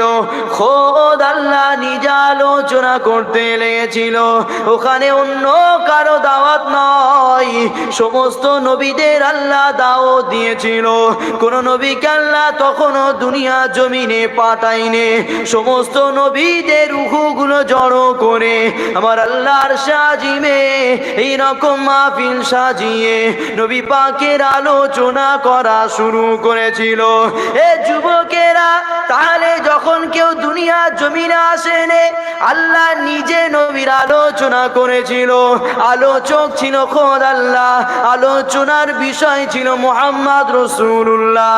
তাহলে আজও যদি সে আল্লাহর গোলাম, সে আল্লাহ দাস, আমরাও যদি এইরকম মাহফিল গুলো সাজাই, আমরাও যদি এইরকম আলোচনা করতে বসি, তাহলে আমাদেরও দায়িত্ব থাকবে আলোচক হিসাবে মুহাম্মদ রাসূলের আলোচনা করা। আরো জোরে বলুন সুবহানাল্লাহ। তাহলে আলামে আরওয়া, রুহের জগতে আল্লাহ সমস্ত নবীদের রুহুকে জড়ো করেছে, করে বলছেন ওয়াইদা খাযাল্লাহু মিসাকান নাবিয়িনা লামা আতাইতুকুম মিন কিতাবি ওয়া হিকমাতিন সুম্মা জাআকুম রাসূলুম মুসাদ্দিকুল লিমা মাআকুম লাতুমিনুন্না বিহি ওয়া লাতানসুরুন্না। জোরে বলুন সুবহানাল্লাহ। সমস্ত নবী রুহুকে আল্লাহ জড়ো করে বলেছিল, শোনো, তোমাদেরকে কিতাব দেব, হিকমত দেব, দুনিয়ায় পাঠাবো, আর তোমরা নবী থাকাকালীন যদি আমার পক্ষ থেকে আমার বন্ধু, আমার হাবিব মুহাম্মদ রাসূল চলে যায়, তাহলে তোমরা তোমাদের নবুয়তকে ছেড়ে দিয়ে, তোমরা যে নবী এটা ছেড়ে দিয়ে তোমরা আমার হাবিবের উম্মত হয়ে আমার হাবিবকে নবী বলে মেনে নেবে। জোরে বলুন সুবহানাল্লাহ। এই আলোচনাটা কবে?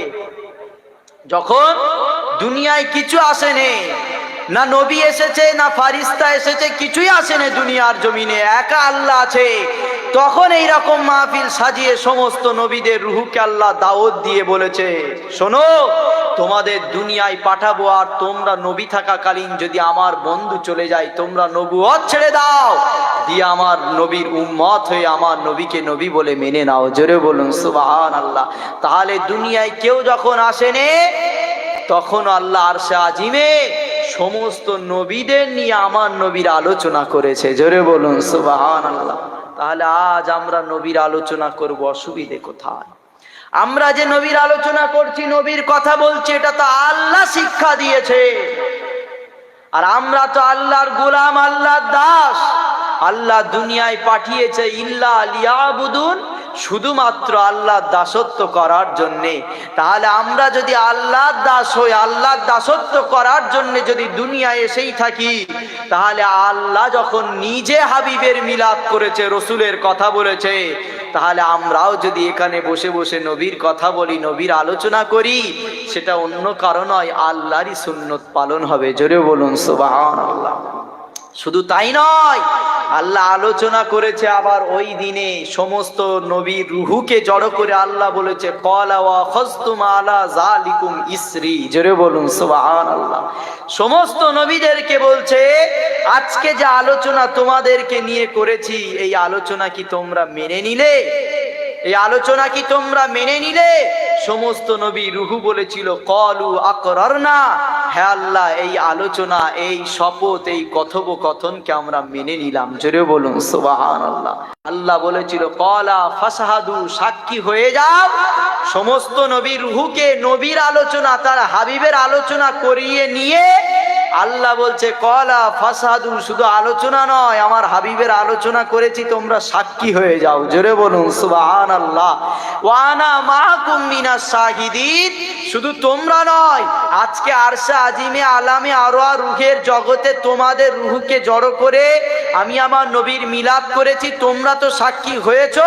ওয়া আনা মাআকুম মিনাশ শাহিদিন, আজকের এই আলোচনায় আমি আল্লাহ, আমিও সাক্ষী থেকে গেলাম। জোরে বলুন সুবহানাল্লাহ। তাহলে আল্লাহ শুধু নবীর আলোচনা করেছে এটা নয়, আমরা তো নবীর আলোচনা করে চলে যাচ্ছি, কিন্তু আল্লাহ নবীর আলোচনা করেছে এবং অন্যান্য নবীদের কাছ থেকে আল্লাহ সাক্ষীর শপথ নিয়েছে যে তোমরাও সাক্ষী হয়ে যাও, আর আমি আল্লাহ, আমিও সাক্ষী হয়ে গেলাম। তাহলে কে আমার নবীর মিলাদ করে, কে সম্মান বাড়ায় জানি না, আল্লাহই তো কোরআনে আমার নবীর সম্মান বাড়িয়েছে। জোরে বলুন সুবহানাল্লাহ। মুসলমান করে ছেলে মেয়েরা, আব্বারা, তরুণেরা, হে নবী পাকের প্রেমিকেরা, আল্লাহ পাক আমার নবীকে কি সম্মান দিয়েছে, নবী পাককে আল্লাহ কি মাকাম দিয়েছে, এটা পরের কথা। আসেন নবীকে মহাব্বত করলে, নবীকে প্রেম করলে আল্লাহ তার মাকামকে কত বাড়িয়ে দেয়। আল্লাহ নবী এক তারিখে মদিনা নবাবী শরীফে সাহাবা হুজুরদেরকে নিয়ে ওয়াজ করেন। এ যুবকেরা, আল্লাহ নবীর দরবারে একজন সাহাবা হাজির হয়ে গেলেন। চোখ ভরা পানি নিয়ে নবী পাককে বলতে লাগলেন, ইয়া রাসূলুল্লাহ, ইয়া হাবিবাল্লাহ, আমি আপনার সব সুন্নাতকে মেনে নিয়েছি, শুধুমাত্র একটা সুন্নাতকে মানতে পারলাম না। আল্লাহ নবী জিজ্ঞাসা করেছিল, এ বাবা সাহাবারে, কোন সুন্নাতকে তুমি মানতে পারলে না বলো? আল্লাহ নবীকে বলতে রয়েছে, ইয়া রাসূলুল্লাহ, ইয়া হাবিবাল্লাহ, দুনিয়ার জমিনে বিবাহ নামক সুন্নাত আমি পালন করতে পারলাম না, আমি আমার জীবনে এখনো নেকাহ করতে পারলাম না। আল্লাহ নবী সাহাবাকে জিজ্ঞাসা করেছিল, কেন তুমি বিবাহ করতে পারোনি, কেন তোমার এখনো নেকাহ হয়নি? এ যুবকেরা, আল্লাহ নবীকে প্রেম করলে কি হয় শুনে রেখে দাও। আল্লাহ নবী জিজ্ঞাসা করছে, এ সাহাবারে, কেন এখনো বিবাহ হয়নি বলো? আল্লাহ নবী সাহাবা ওই সময় বলেছিলেন, ইয়া রাসূলুল্লাহ, ইয়া হাবিবাল্লাহ, হুজুর দুনিয়ার জমিনে আল্লাহ পাক আমাকে দেখতে খারাপ করে পাঠিয়েছে, আমি কালো বলে কোনো মেয়ে আমাকে পছন্দ করে না, এজন্য আমি দুনিয়ায় আসার পর থেকে আজও পর্যন্ত কেউ আমাকে পছন্দ করেনি, এজন্য আমার এখনো বিবাহ হয়নি। এ যুবকেরা, আল্লাহ নবী যখনই এই কথা শুনলেন, আল্লাহ নবী সাহাবাকে বলতে লাগলেন, এ বাবা সাহাবারে, মন খারাপ করো না বাবা, কে বলেছে তোমার বিবাহ হয়নি? আমি নবী নিজে তোমার জন্য বিবাহ দিয়ে দেব। আল্লাহ নবী ওই সময় হুকুম করে দিলেন, হে বাবা সাহাবারে, যাও মক্কা জমিনে চলে যাও, আব্দুল ওয়াহাবের বাড়িতে চলে যাও, আব্দুল ওয়াহাবকে গিয়ে জানিয়ে দাও, দিন দুনিয়ার বাদশাহ মুহাম্মদ রাসূল আপনার মেয়ের সঙ্গে আমার বিবাহর পয়গম পাঠিয়েছে। আরো জোরে বলুন সুবহানাল্লাহ।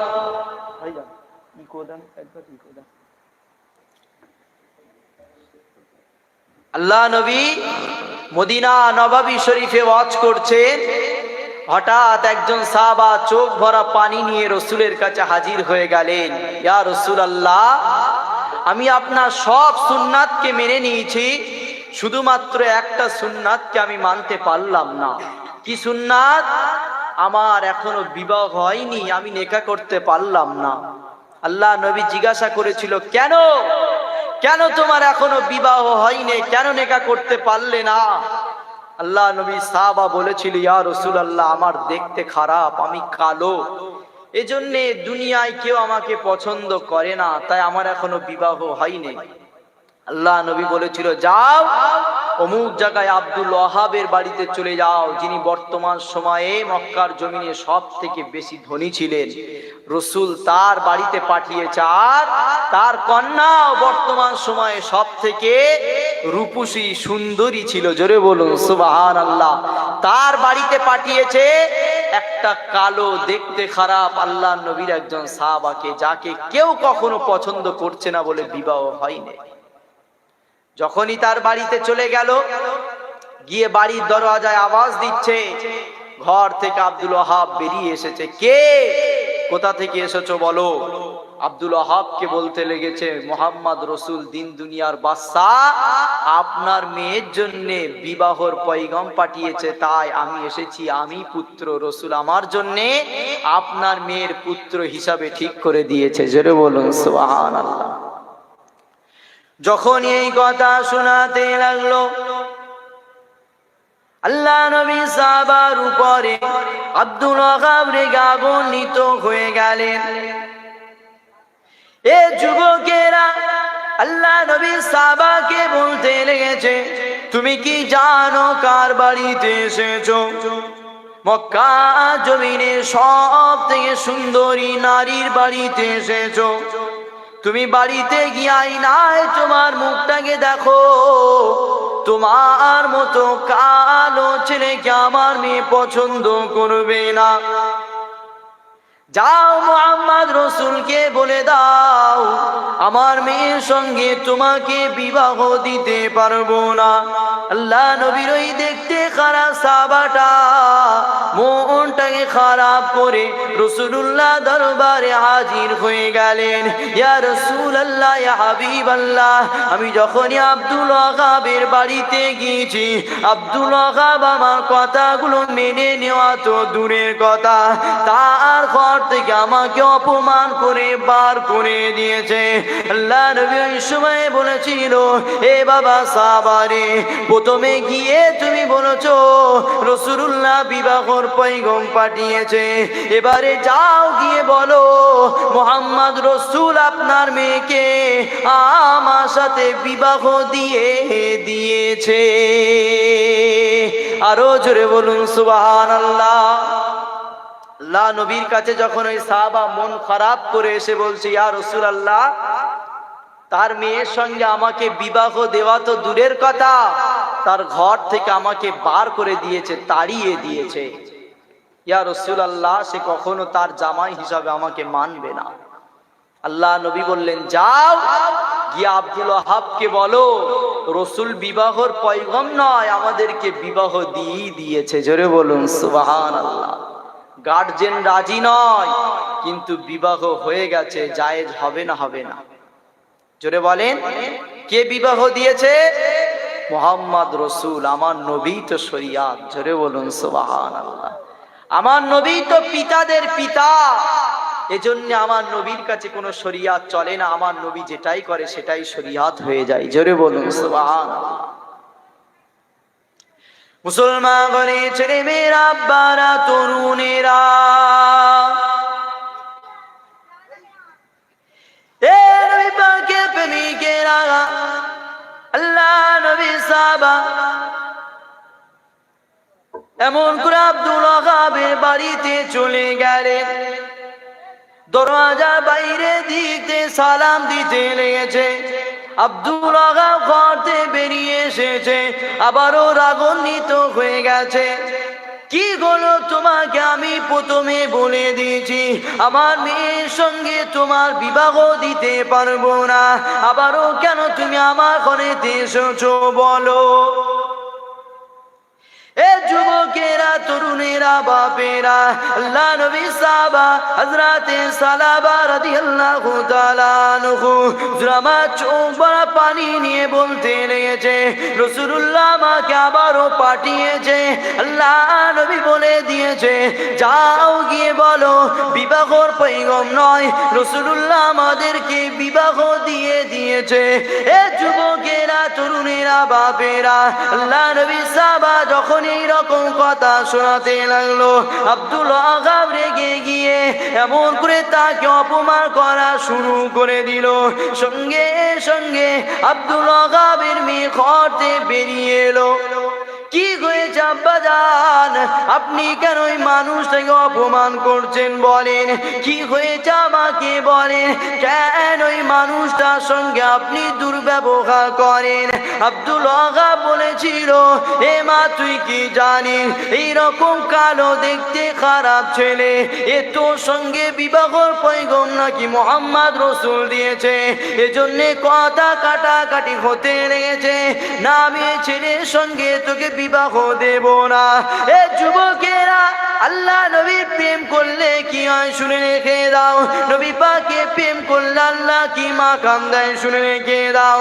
যখনই তাদের মধ্যে কথোপকথন, তাদের মধ্যে কথা কাটাকাটি হতে লেগেছে, আব্দুল ওয়াহাবের মেয়ে বেরিয়ে এসে বলতে লেগেছে, ও আমার আব্বা জান, আমার বিবাহর পয়গম তো অন্য কেউ দেয়নি। আখিরি জামানার রসুল আল্লাহ পাকে বন্ধু দিয়েছে। অতএব মুহাম্মদ রসুল যখন বিবাহ পয়গম দিয়েছে, এই বিবাহতে আমি নিজে রাজি হয়ে গেলাম। আরো জোরে বলুন সুবহানাল্লাহ। আব্দুল ওয়াহাব তিনি একজন ধনী মানুষ, এজন্যে ধনী মানুষ হওয়ার জন্য দেখতে খারাপ কালো গরিব ছেলের সঙ্গে বিবাহ দিচ্ছে না। প্রথম দিন যখন এসেছে রসুল পয়গম পাঠিয়েছে, শোনার পরেও অপমান করেছে। দ্বিতীয় দিন যখন এসেছে তখনও তার সঙ্গে অপমান করা শুরু করেছে। কিন্তু ঘরেই ছিল আব্দুল ওয়াহাবের মেয়ে, ঘর থেকে বেরিয়ে এসেছে। এসেই বলছে, আব্বাজান আপনি ওই ছেলেটাকে বারবার অপমান করছেন কেন? আব্দুল ওয়াহাব বলছে, জানো ওই মেয়েটা তোমার সঙ্গে বিবাহ করবে, রসুল নাকি পয়গম পাঠিয়েছে। না, আমি এই বিবাহ মানি না। কেন? তুমি একজন সুন্দরী, আর এই ছেলের সঙ্গে তোমার কখনো মিলবে না, এজন্যই দেখতে খারাপ ওই ছেলেটার সঙ্গে আমি কখনো তোমাকে বিবাহ দিতে পারি না। কিন্তু আব্বাজান গার্জেনের উপরে ওই মেয়েটা বলেছিল, আব্বাজান শোনেন, মুহাম্মদ রসুল আল্লাহর দোস্ত, আল্লাহর বন্ধু যখন আমার জন্য ছেলে দেখেছে, ওই ছেলে কালো হলেও তাকে বিবাহ করতে আমি রাজি আছি। জোরে বলুন সুবহানাল্লাহ। ওই আল্লাহ নবী সালাবা রাদিয়াল্লাহু তাআলা আনহু তাকেও জিজ্ঞাসা করেন, তুমি তো কালো, তোমার তো দেখতে খারাপ ছিল, তাও কেন সুন্দরী নারী তোমাকে বিবাহ করার জন্য রাজি হলো? সে একটাই কথা বলবে, অন্য কিচ্ছু নয়, শুধুমাত্র মুহাম্মদ রসুলকে প্রেম করেছি তাই। জোরে বলুন সুবহানাল্লাহ। আসেন, আল্লাহ নবীকে প্রেম করলে, নবী পাককে মুহাব্বত করলে, নবী পাককে পিয়ার করলে আল্লাহ কি সম্মান দেয়। এ যুবকেরা, তরুণেরা, বাবেরা, আল্লাহ নবী মদিনা নবাবী শরীফে সাহাবা হুজুরদেরকে নিয়ে ওয়াজ করেন। এ যুবকেরা, হঠাৎ একজন সাহাবা উঠে দাঁড়িয়ে গেছে। সাহাবাটা চোখ দিয়ে পানি বার হতে লেগেছে। আল্লাহ নবী জিজ্ঞাসা করতে লেগেছে, এ বাবা সাহাবারে কি হয়েছে, কেন তুমি কাঁদো বলো? আল্লাহ নবী সাহাবা ওই সময় বলেছিল, ইয়া রাসূলুল্লাহ, ইয়া হাবিবাল্লাহ, আমরা তো বাড়িতে সংসার নিয়ে ব্যস্ত থাকি, যখনই আপনার প্রেম, আপনার ভালোবাসা আমাদের অন্তরে শুরু হয়ে যায়, আমরা আমাদের বাড়ি থেকে দৌড়ে দৌড়ে মদিনা নবাবী শরীফে আপনার কাছে হাজির হয়ে যাই। ইয়া রাসূলুল্লাহ, ইয়া হাবিবাল্লাহ, যখনই আপনার নূরের মুখটাকে দেখি আমাদের অন্তরে বেদনা জ্বালাটা কমে যায়। ইয়া রাসূলুল্লাহ, ইয়া হাবিবাল্লাহ, বেশ কিছুক্ষণ আপনার কাছে থাকার পরে আপনি তো আবার হুকুম করে দেন, এ বাবা সাহাবারা, যাও তোমরা তোমাদের বাড়িতে চলে যাও, সন্তানদের নিয়ে সংসার করো, স্ত্রীকে নিয়ে সংসার করো, গে যাও। ইয়া রাসূলুল্লাহ, ইয়া হাবিবাল্লাহ, আমাদের যেতে মন চাই না আপনাকে ছেড়ে, তথাপি আপনি হুকুম করে দেন, এজন্য আপনার হুকুমকে মানবো তাই চলে যাই। মন আমাদের যেতে চাই না, তথাপি আপনার হুকুম মানার জন্য আমাদেরকে যেতে হয়। ইয়া রাসূলুল্লাহ, ইয়া হাবিবাল্লাহ, আমরা যখনই বাড়িতে চলে যাই, আবারও আমাদের অন্তরে আপনার প্রেম, আপনার ভালোবাসা শুরু হয়ে যায়। যখনই আপনাকে দেখতে মন চায়, আমরা আবারও ছুটে ছুটে মদিনা নবাবী শরীফে চলে এসে আপনার মুখটাকে দেখে আমরা আমাদের জ্বালাটায় কমিয়ে নিই। ইয়া রাসূলুল্লাহ, ইয়া হাবিবাল্লাহ, যখনই আপনার চাঁদ মুখটাকে আমরা দেখে নিই, আমাদের অন্তরের ব্যথাটা কমে যায়। আল্লাহ নবী ওই সময় জিজ্ঞাসা করেছিল, এ বাবা সাহাবারে, আজকে দিনে কি হয়েছে বলো? আজকে কেন তুমি অমন করে কাঁদো? কেন আজকে তোমার চোখেতে পানি বলো? এ যুবকেরা, আল্লাহ নবীকে প্রেম করলে কি হয় শোনেন। নবী পাক আল্লাহ কি মাকাম দিয়েছে, আল্লাহ নবীকে কি সম্মান দিয়েছে এটা তো অনেক দূরের কথা। নবী পাককে প্রেম করলে কি হয় শোনেন। আল্লাহ নবী যখনই জিজ্ঞাসা করেছে এ সাহাবারে আজকে কি হয়েছে, আজকে কেন কাঁদো বলো, আল্লাহ নবী সাহাবাই শুনে বলেছিল ইয়া রাসূলুল্লাহ ইয়া হাবিবাল্লাহ, আমি সাহাবাই জন্যই কাঁদি। ময়দানে মাশরের দিনেতে আল্লাহ তো আপনাকে অনেক সম্মান দেবে, আল্লাহ তো আপনার মাকামকে অনেক বাড়িয়ে দেবে। আমি তো আপনার একজন গুনাহগার সাহাবা, জানি না ময়দানে মাশরে আমার ঠিকানা কোথায় হবে, জানি না ময়দানে মাশরে আপনাকে পাবো কিনা, ময়দানে মাশরে আপনাকে দেখা সুযোগ হবে কিনা জানি না। ইয়া রাসূলুল্লাহ ইয়া হাবিবাল্লাহ, দুনিয়ার জমিনে আপনার ভালোবাসা জ্বলনটা আমাদের মধ্যে শুরু হয়ে গেলে আমরা আপনার মুখটাকে দেখে আমাদের জ্বালাটা কমিয়ে নিই। ময়দানে মাশরের দিনেতে যদি আপনার প্রেম আপনার ভালোবাসা আমাদের অন্তরে শুরু হয়ে যায়, আমাদের অন্তরে জেগে যায়, যে আমরা যদি আপনাকে না খুঁজে পাই তাহলে আমরা কোথায় যাব বলেন। আল্লাহ নবী শুনে বলেছিল এ বাবা সাহাবারে শুনে রেখে দাও, তোমাদের ভালোবাসা যদি সত্যি হয় ময়দানে মাশরে আমি মুহাম্মদ তোমাদের নিয়ে এক জায়গাতে খানা খেতে লাগবো। আরো জোরে বলুন সুবহানাল্লাহ। তাহলে যদি নবীর আলোচনা হয়, নবীর কথা হয়, নবীর সম্মানের কথা হয়, আর যদি কেউ এই নবীর মাহফিল নবীর সম্মানের কথাকে বন্ধ করতে চায়, ডিস্টার্ব করতে চায়, সে কি কখনো ময়দানে মাশরে রসুলের সঙ্গে হতে পারবে? মনে রাখবেন রসুলকে আল্লাহ কি সম্মান দিয়েছে, রসুলকে আল্লাহ কি ইজ্জত দিয়েছে, কি মাকাম দিয়েছে, এটা তো অনেক পরের কথা। রসুলকে যারাই প্রেম করেছে আল্লাহ তাদের মাকামকে বাড়িয়ে দিয়েছে। জোরে বলুন সুবহানাল্লাহ। ইতিহাস পড়ে দেখেন রসুলকে আম্মাজান খাদিজা প্রেম করেছে, খোদ আল্লাহ আম্মাজান খাদিজাকে সালাম দিয়েছে। জোরে বলুন সুবহানাল্লাহ। আম্মাজান খাদিজা তিনি তো একজন মহিলা, আমাদের মতো তো পুরুষ নয়।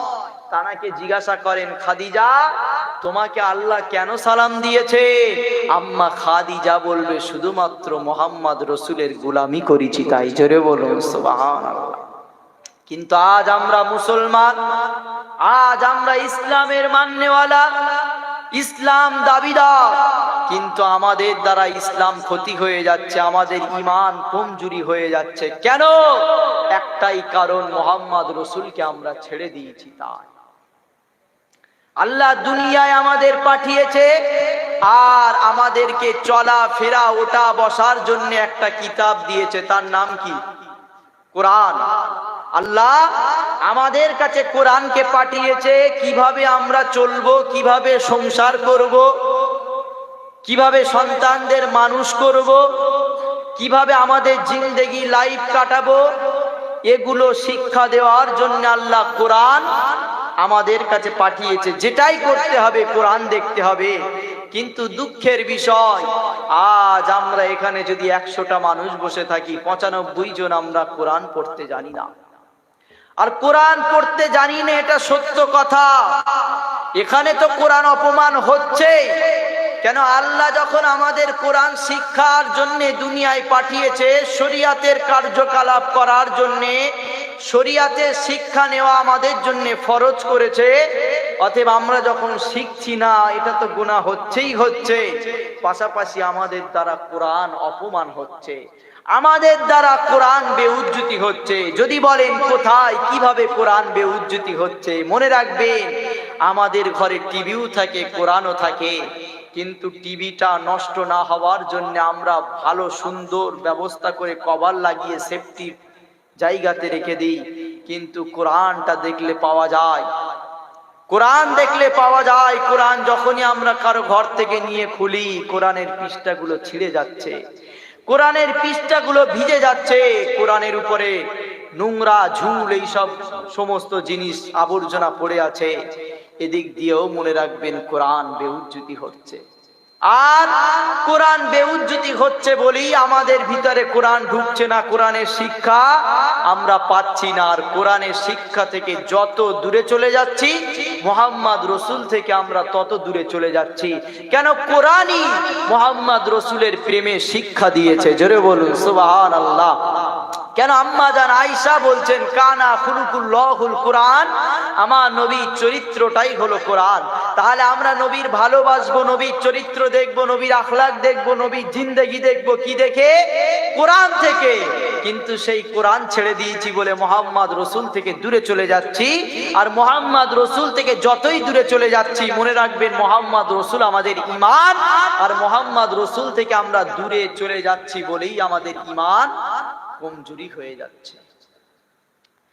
আজ এই দুনিয়া জমিনে অনেক মানুষ রয়েছে যারা বলে বেড়ায় নামাজ নাকি আমাদের জন্য ঈমান, রোজা নাকি আমাদের জন্য ঈমান, হজ নাকি আমাদের জন্য ঈমান, যাকাত নাকি আমাদের জন্য ঈমান। এ যুবকেরা, তরুণেরা, বাপেরা, নামাজ আমাদের জন্য ঈমান নয়, রোজা আমাদের জন্য ঈমান নয়, যাকাত আমাদের জন্য ঈমান নয়, হজ আমাদের জন্য ঈমান নয়। মনে রাখবেন, একটা উদাহরণ দিয়ে যায়, আল্লাহ আমাদেরকে সৃষ্টি করেছে, আমাদেরকে হাত দিয়েছে, পা দিয়েছে, আমাদেরকে চোখ দিয়েছে, নাক দিয়েছে, কথা বলার জন্য আমাদেরকে জীবও দিয়ে দিয়েছে। কিন্তু মনে রেখে দেবেন, আমাদের ভিতরে আল্লাহ রুহু কেউ দিয়েছে। যদি না আল্লাহ আমাদের ভিতরে রুহু দিতেন, হাত পা কোনো কাজে আসতো না। কেননা রুহু সাহায্যে হাত নাড়ানো যাচ্ছে, রুহু সাহায্যে পা নাড়ানো যাচ্ছে। যদি আমাদের ভিতর থেকে রুহুটা চলে যায়, পা আমাদের বেকার হয়ে যাবে। যদি আমাদের ভিতর থেকে রুহুটা চলে যায়, হাত আমাদের বেকার হয়ে যাবে। আমাদের ভিতরে যদি রুহুটা চলে যায়, জীব আমাদের বেকার হয়ে যাবে। আমাদের ভিতরে যদি রুহুটা চলে যায়, চোখ মেলানোর ক্ষমতাও চলে যাবে। এ যুবকেরা, হাত পা চোখ আমাদের অবশ্যই প্রয়োজন, কিন্তু রুহু যদি না থাকে কোনোটাই কোনো কাজে আসবে না। যখনই রুহু আমাদের মধ্যে এসে যাবে, তখনই হাতের গুরুত্ব এসে যাবে। যখনই রুহুর গুরুত্ব আমাদের মধ্যে থাকবে, তখনই পায়ের গুরুত্ব এসে যাবে। যখনই রুহু আমাদের ভিতরে থাকবে, চোখের গুরুত্ব এসে যাবে। আর যদি আমাদের ভিতরে রুহু না থাকে, হাত পা চোখ সব কিছু অচল হয়ে যাবে। এ যুবক, শুনে রেখে দাও, নামাজ অস্বীকার করার কোনো জায়গা নাই। অবশ্যই নামাজ পড়তে হবে, অবশ্যই রোজা রাখতে হবে, অবশ্যই হজ যাকাত করতে হবে। তবে মনে রেখে দেবেন, যদি কেউ মনে করে নামাজ আমাদের জন্য ঈমান, এটা আমার তোমার ভুল হয়ে যাচ্ছে। কেননা আমাদের জন্য ঈমান হলো মুহাম্মদ রসুলের প্রেম। ঈমানটা আমাদের জন্য আগে, তারপরে আমাদের জন্য ইবাদত। যখনই আমাদের ভিতর ঈমান এসে যাবে, নামাজের গুরুত্ব বেড়ে যাবে। যখনই আমাদের মধ্যে ঈমান এসে যাবে, রোজার গুরুত্ব বেড়ে যাবে। যখনই আমাদের মধ্যে ঈমান এসে যাবে, হজ যাকাতের গুরুত্ব বেড়ে যাবে। যখনই আমাদের মধ্যে ঈমান এসে যাবে, ইবাদতের গুরুত্বটা বেড়ে যাবে। এ যুবকেরা, অতএব যদি ইবাদতের গুরুত্বটা বাড়াতে চাও, সর্বপ্রথমে আমাদের কি ঈমানটা আনতে হবে। আর ওই ঈমান অন্য কেউ নয়, লাউলা কালামা খালাকতুল আফলাক, যার খাতির আল্লাহ আসমান জমিন বানিয়েছে, যাকে আল্লাহ আখিরি মেসেঞ্জার, আখিরি নেতা, আখিরি পয়গম্বর, রহমাতাল লিল আলামিন করে এই দুনিয়ার জমিনে পাঠিয়েছে। আরো জোরে বলুন সুবহানাল্লাহ। আমার আব্বারা, ভাইরা, তাহলে আজকে সমাজে অনেক মানুষ মনে করে নামাজ, রোজা, হজ, যাকাত এগুলো আমাদের জন্য ঈমান। তাই একদল মুসলমান, একদল ইসলাম দাবিদার, তারা নামাজ, রোজা, হজ, যাকাত, ইবাদত নিয়ে ব্যস্ত আছে। কিন্তু তাদের কাছে যখনই মোহাম্মদ রসুলের কথা আলোচনা করা হয়, মোহাম্মদ রসুলের কথা বলা হয়, তাদের মধ্যে জ্বলন শুরু হয়ে যায়। কেন? তারা অন্য কিচ্ছু নয়, তারা হলো ইবলিসের চেলা। কেন? ইতিহাস পড়ে দেখেন, ইবলিস 6 থেকে 7 কোটি বছর নামাজ পড়েছে, ইবাদত করেছে, কিন্তু শুধুমাত্র আদম নবীর কাছে আল্লাহ সিজদা দিতে বলেছে, নত হতে বলেছে। ইবলিস ইনকার করেছে, অস্বীকার করেছে, আদম নবীকে সিজদা দেয়নি। আল্লাহর বড় ফারিস্তা 6 থেকে 7 কোটি বছর নামাজ পড়ার পরেও আল্লাহ তাকে কপাল ফাটিয়ে জাহান্নামী বানিয়েছে।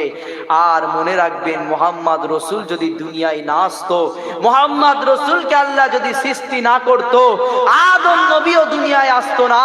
অতএব আদম নবীকে ইনকার করা, অস্বীকার করার জন্য 6 থেকে 7 কোটি বছর নামাজ পড়ার পরেও যদি তার নামাজ আল্লাহ না নেয়, তার নামাজ যদি বেকার হয়ে যায়, যার খাতিরে আল্লাহ, যার ওসিলায় আল্লাহ আদম নবীকে বানিয়েছে, সেই মোহাম্মদ রসুলের প্রতি যদি যাররা পরিমাণ গুস্তাখ হয়ে যায়, জান্নাত তো অনেক দূরের কথা, জান্নাতের খুশবু মিলবে না। অতএব যতক্ষণ আলোচনা করেছি, একটাই কথা বুঝাতে চেয়েছি, শুধুমাত্র মোহাম্মদ রসুলের প্রেম। কেন? যখনই আমাদের মধ্যে মোহাম্মদ রসুলের প্রেম এসে যাবে, আমাদের ঈমান মজবুত হয়ে যাবে। আর আমাদের ঈমানই কোনটা সত্য, কোনটা মিথ্যা, কোনটা করলে আল্লাহ রাজি হয়, কোনটা করলে আল্লাহ নারাজ হয়, এগুলো আমাদের ঈমান আমাদেরকে শিখিয়ে দেবে। জোরে বলুন সুবহানাল্লাহ।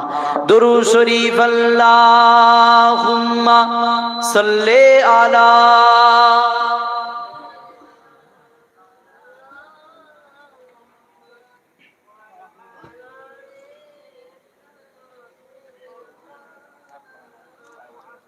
আমার আব্বারা, ভাইরা, অল্প সময় নিয়ে যা কিছু আলোচনা করেছি, শুধুমাত্র আল্লাহ এবং আল্লাহ রসুলের জন্যে।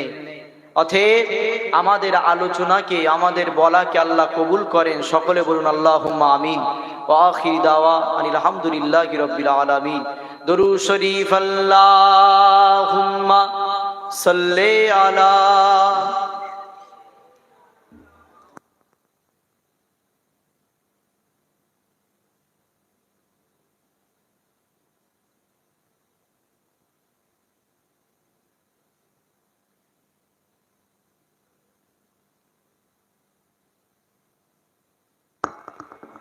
আসসালামু আলাইকুম ওয়া রাহমাতুল্লাহি ওয়া বারাকাতুহু। একেবারে শেষ লগ্নে এসে গেছি। শেষ দোয়া খায়ের সাবরেসানি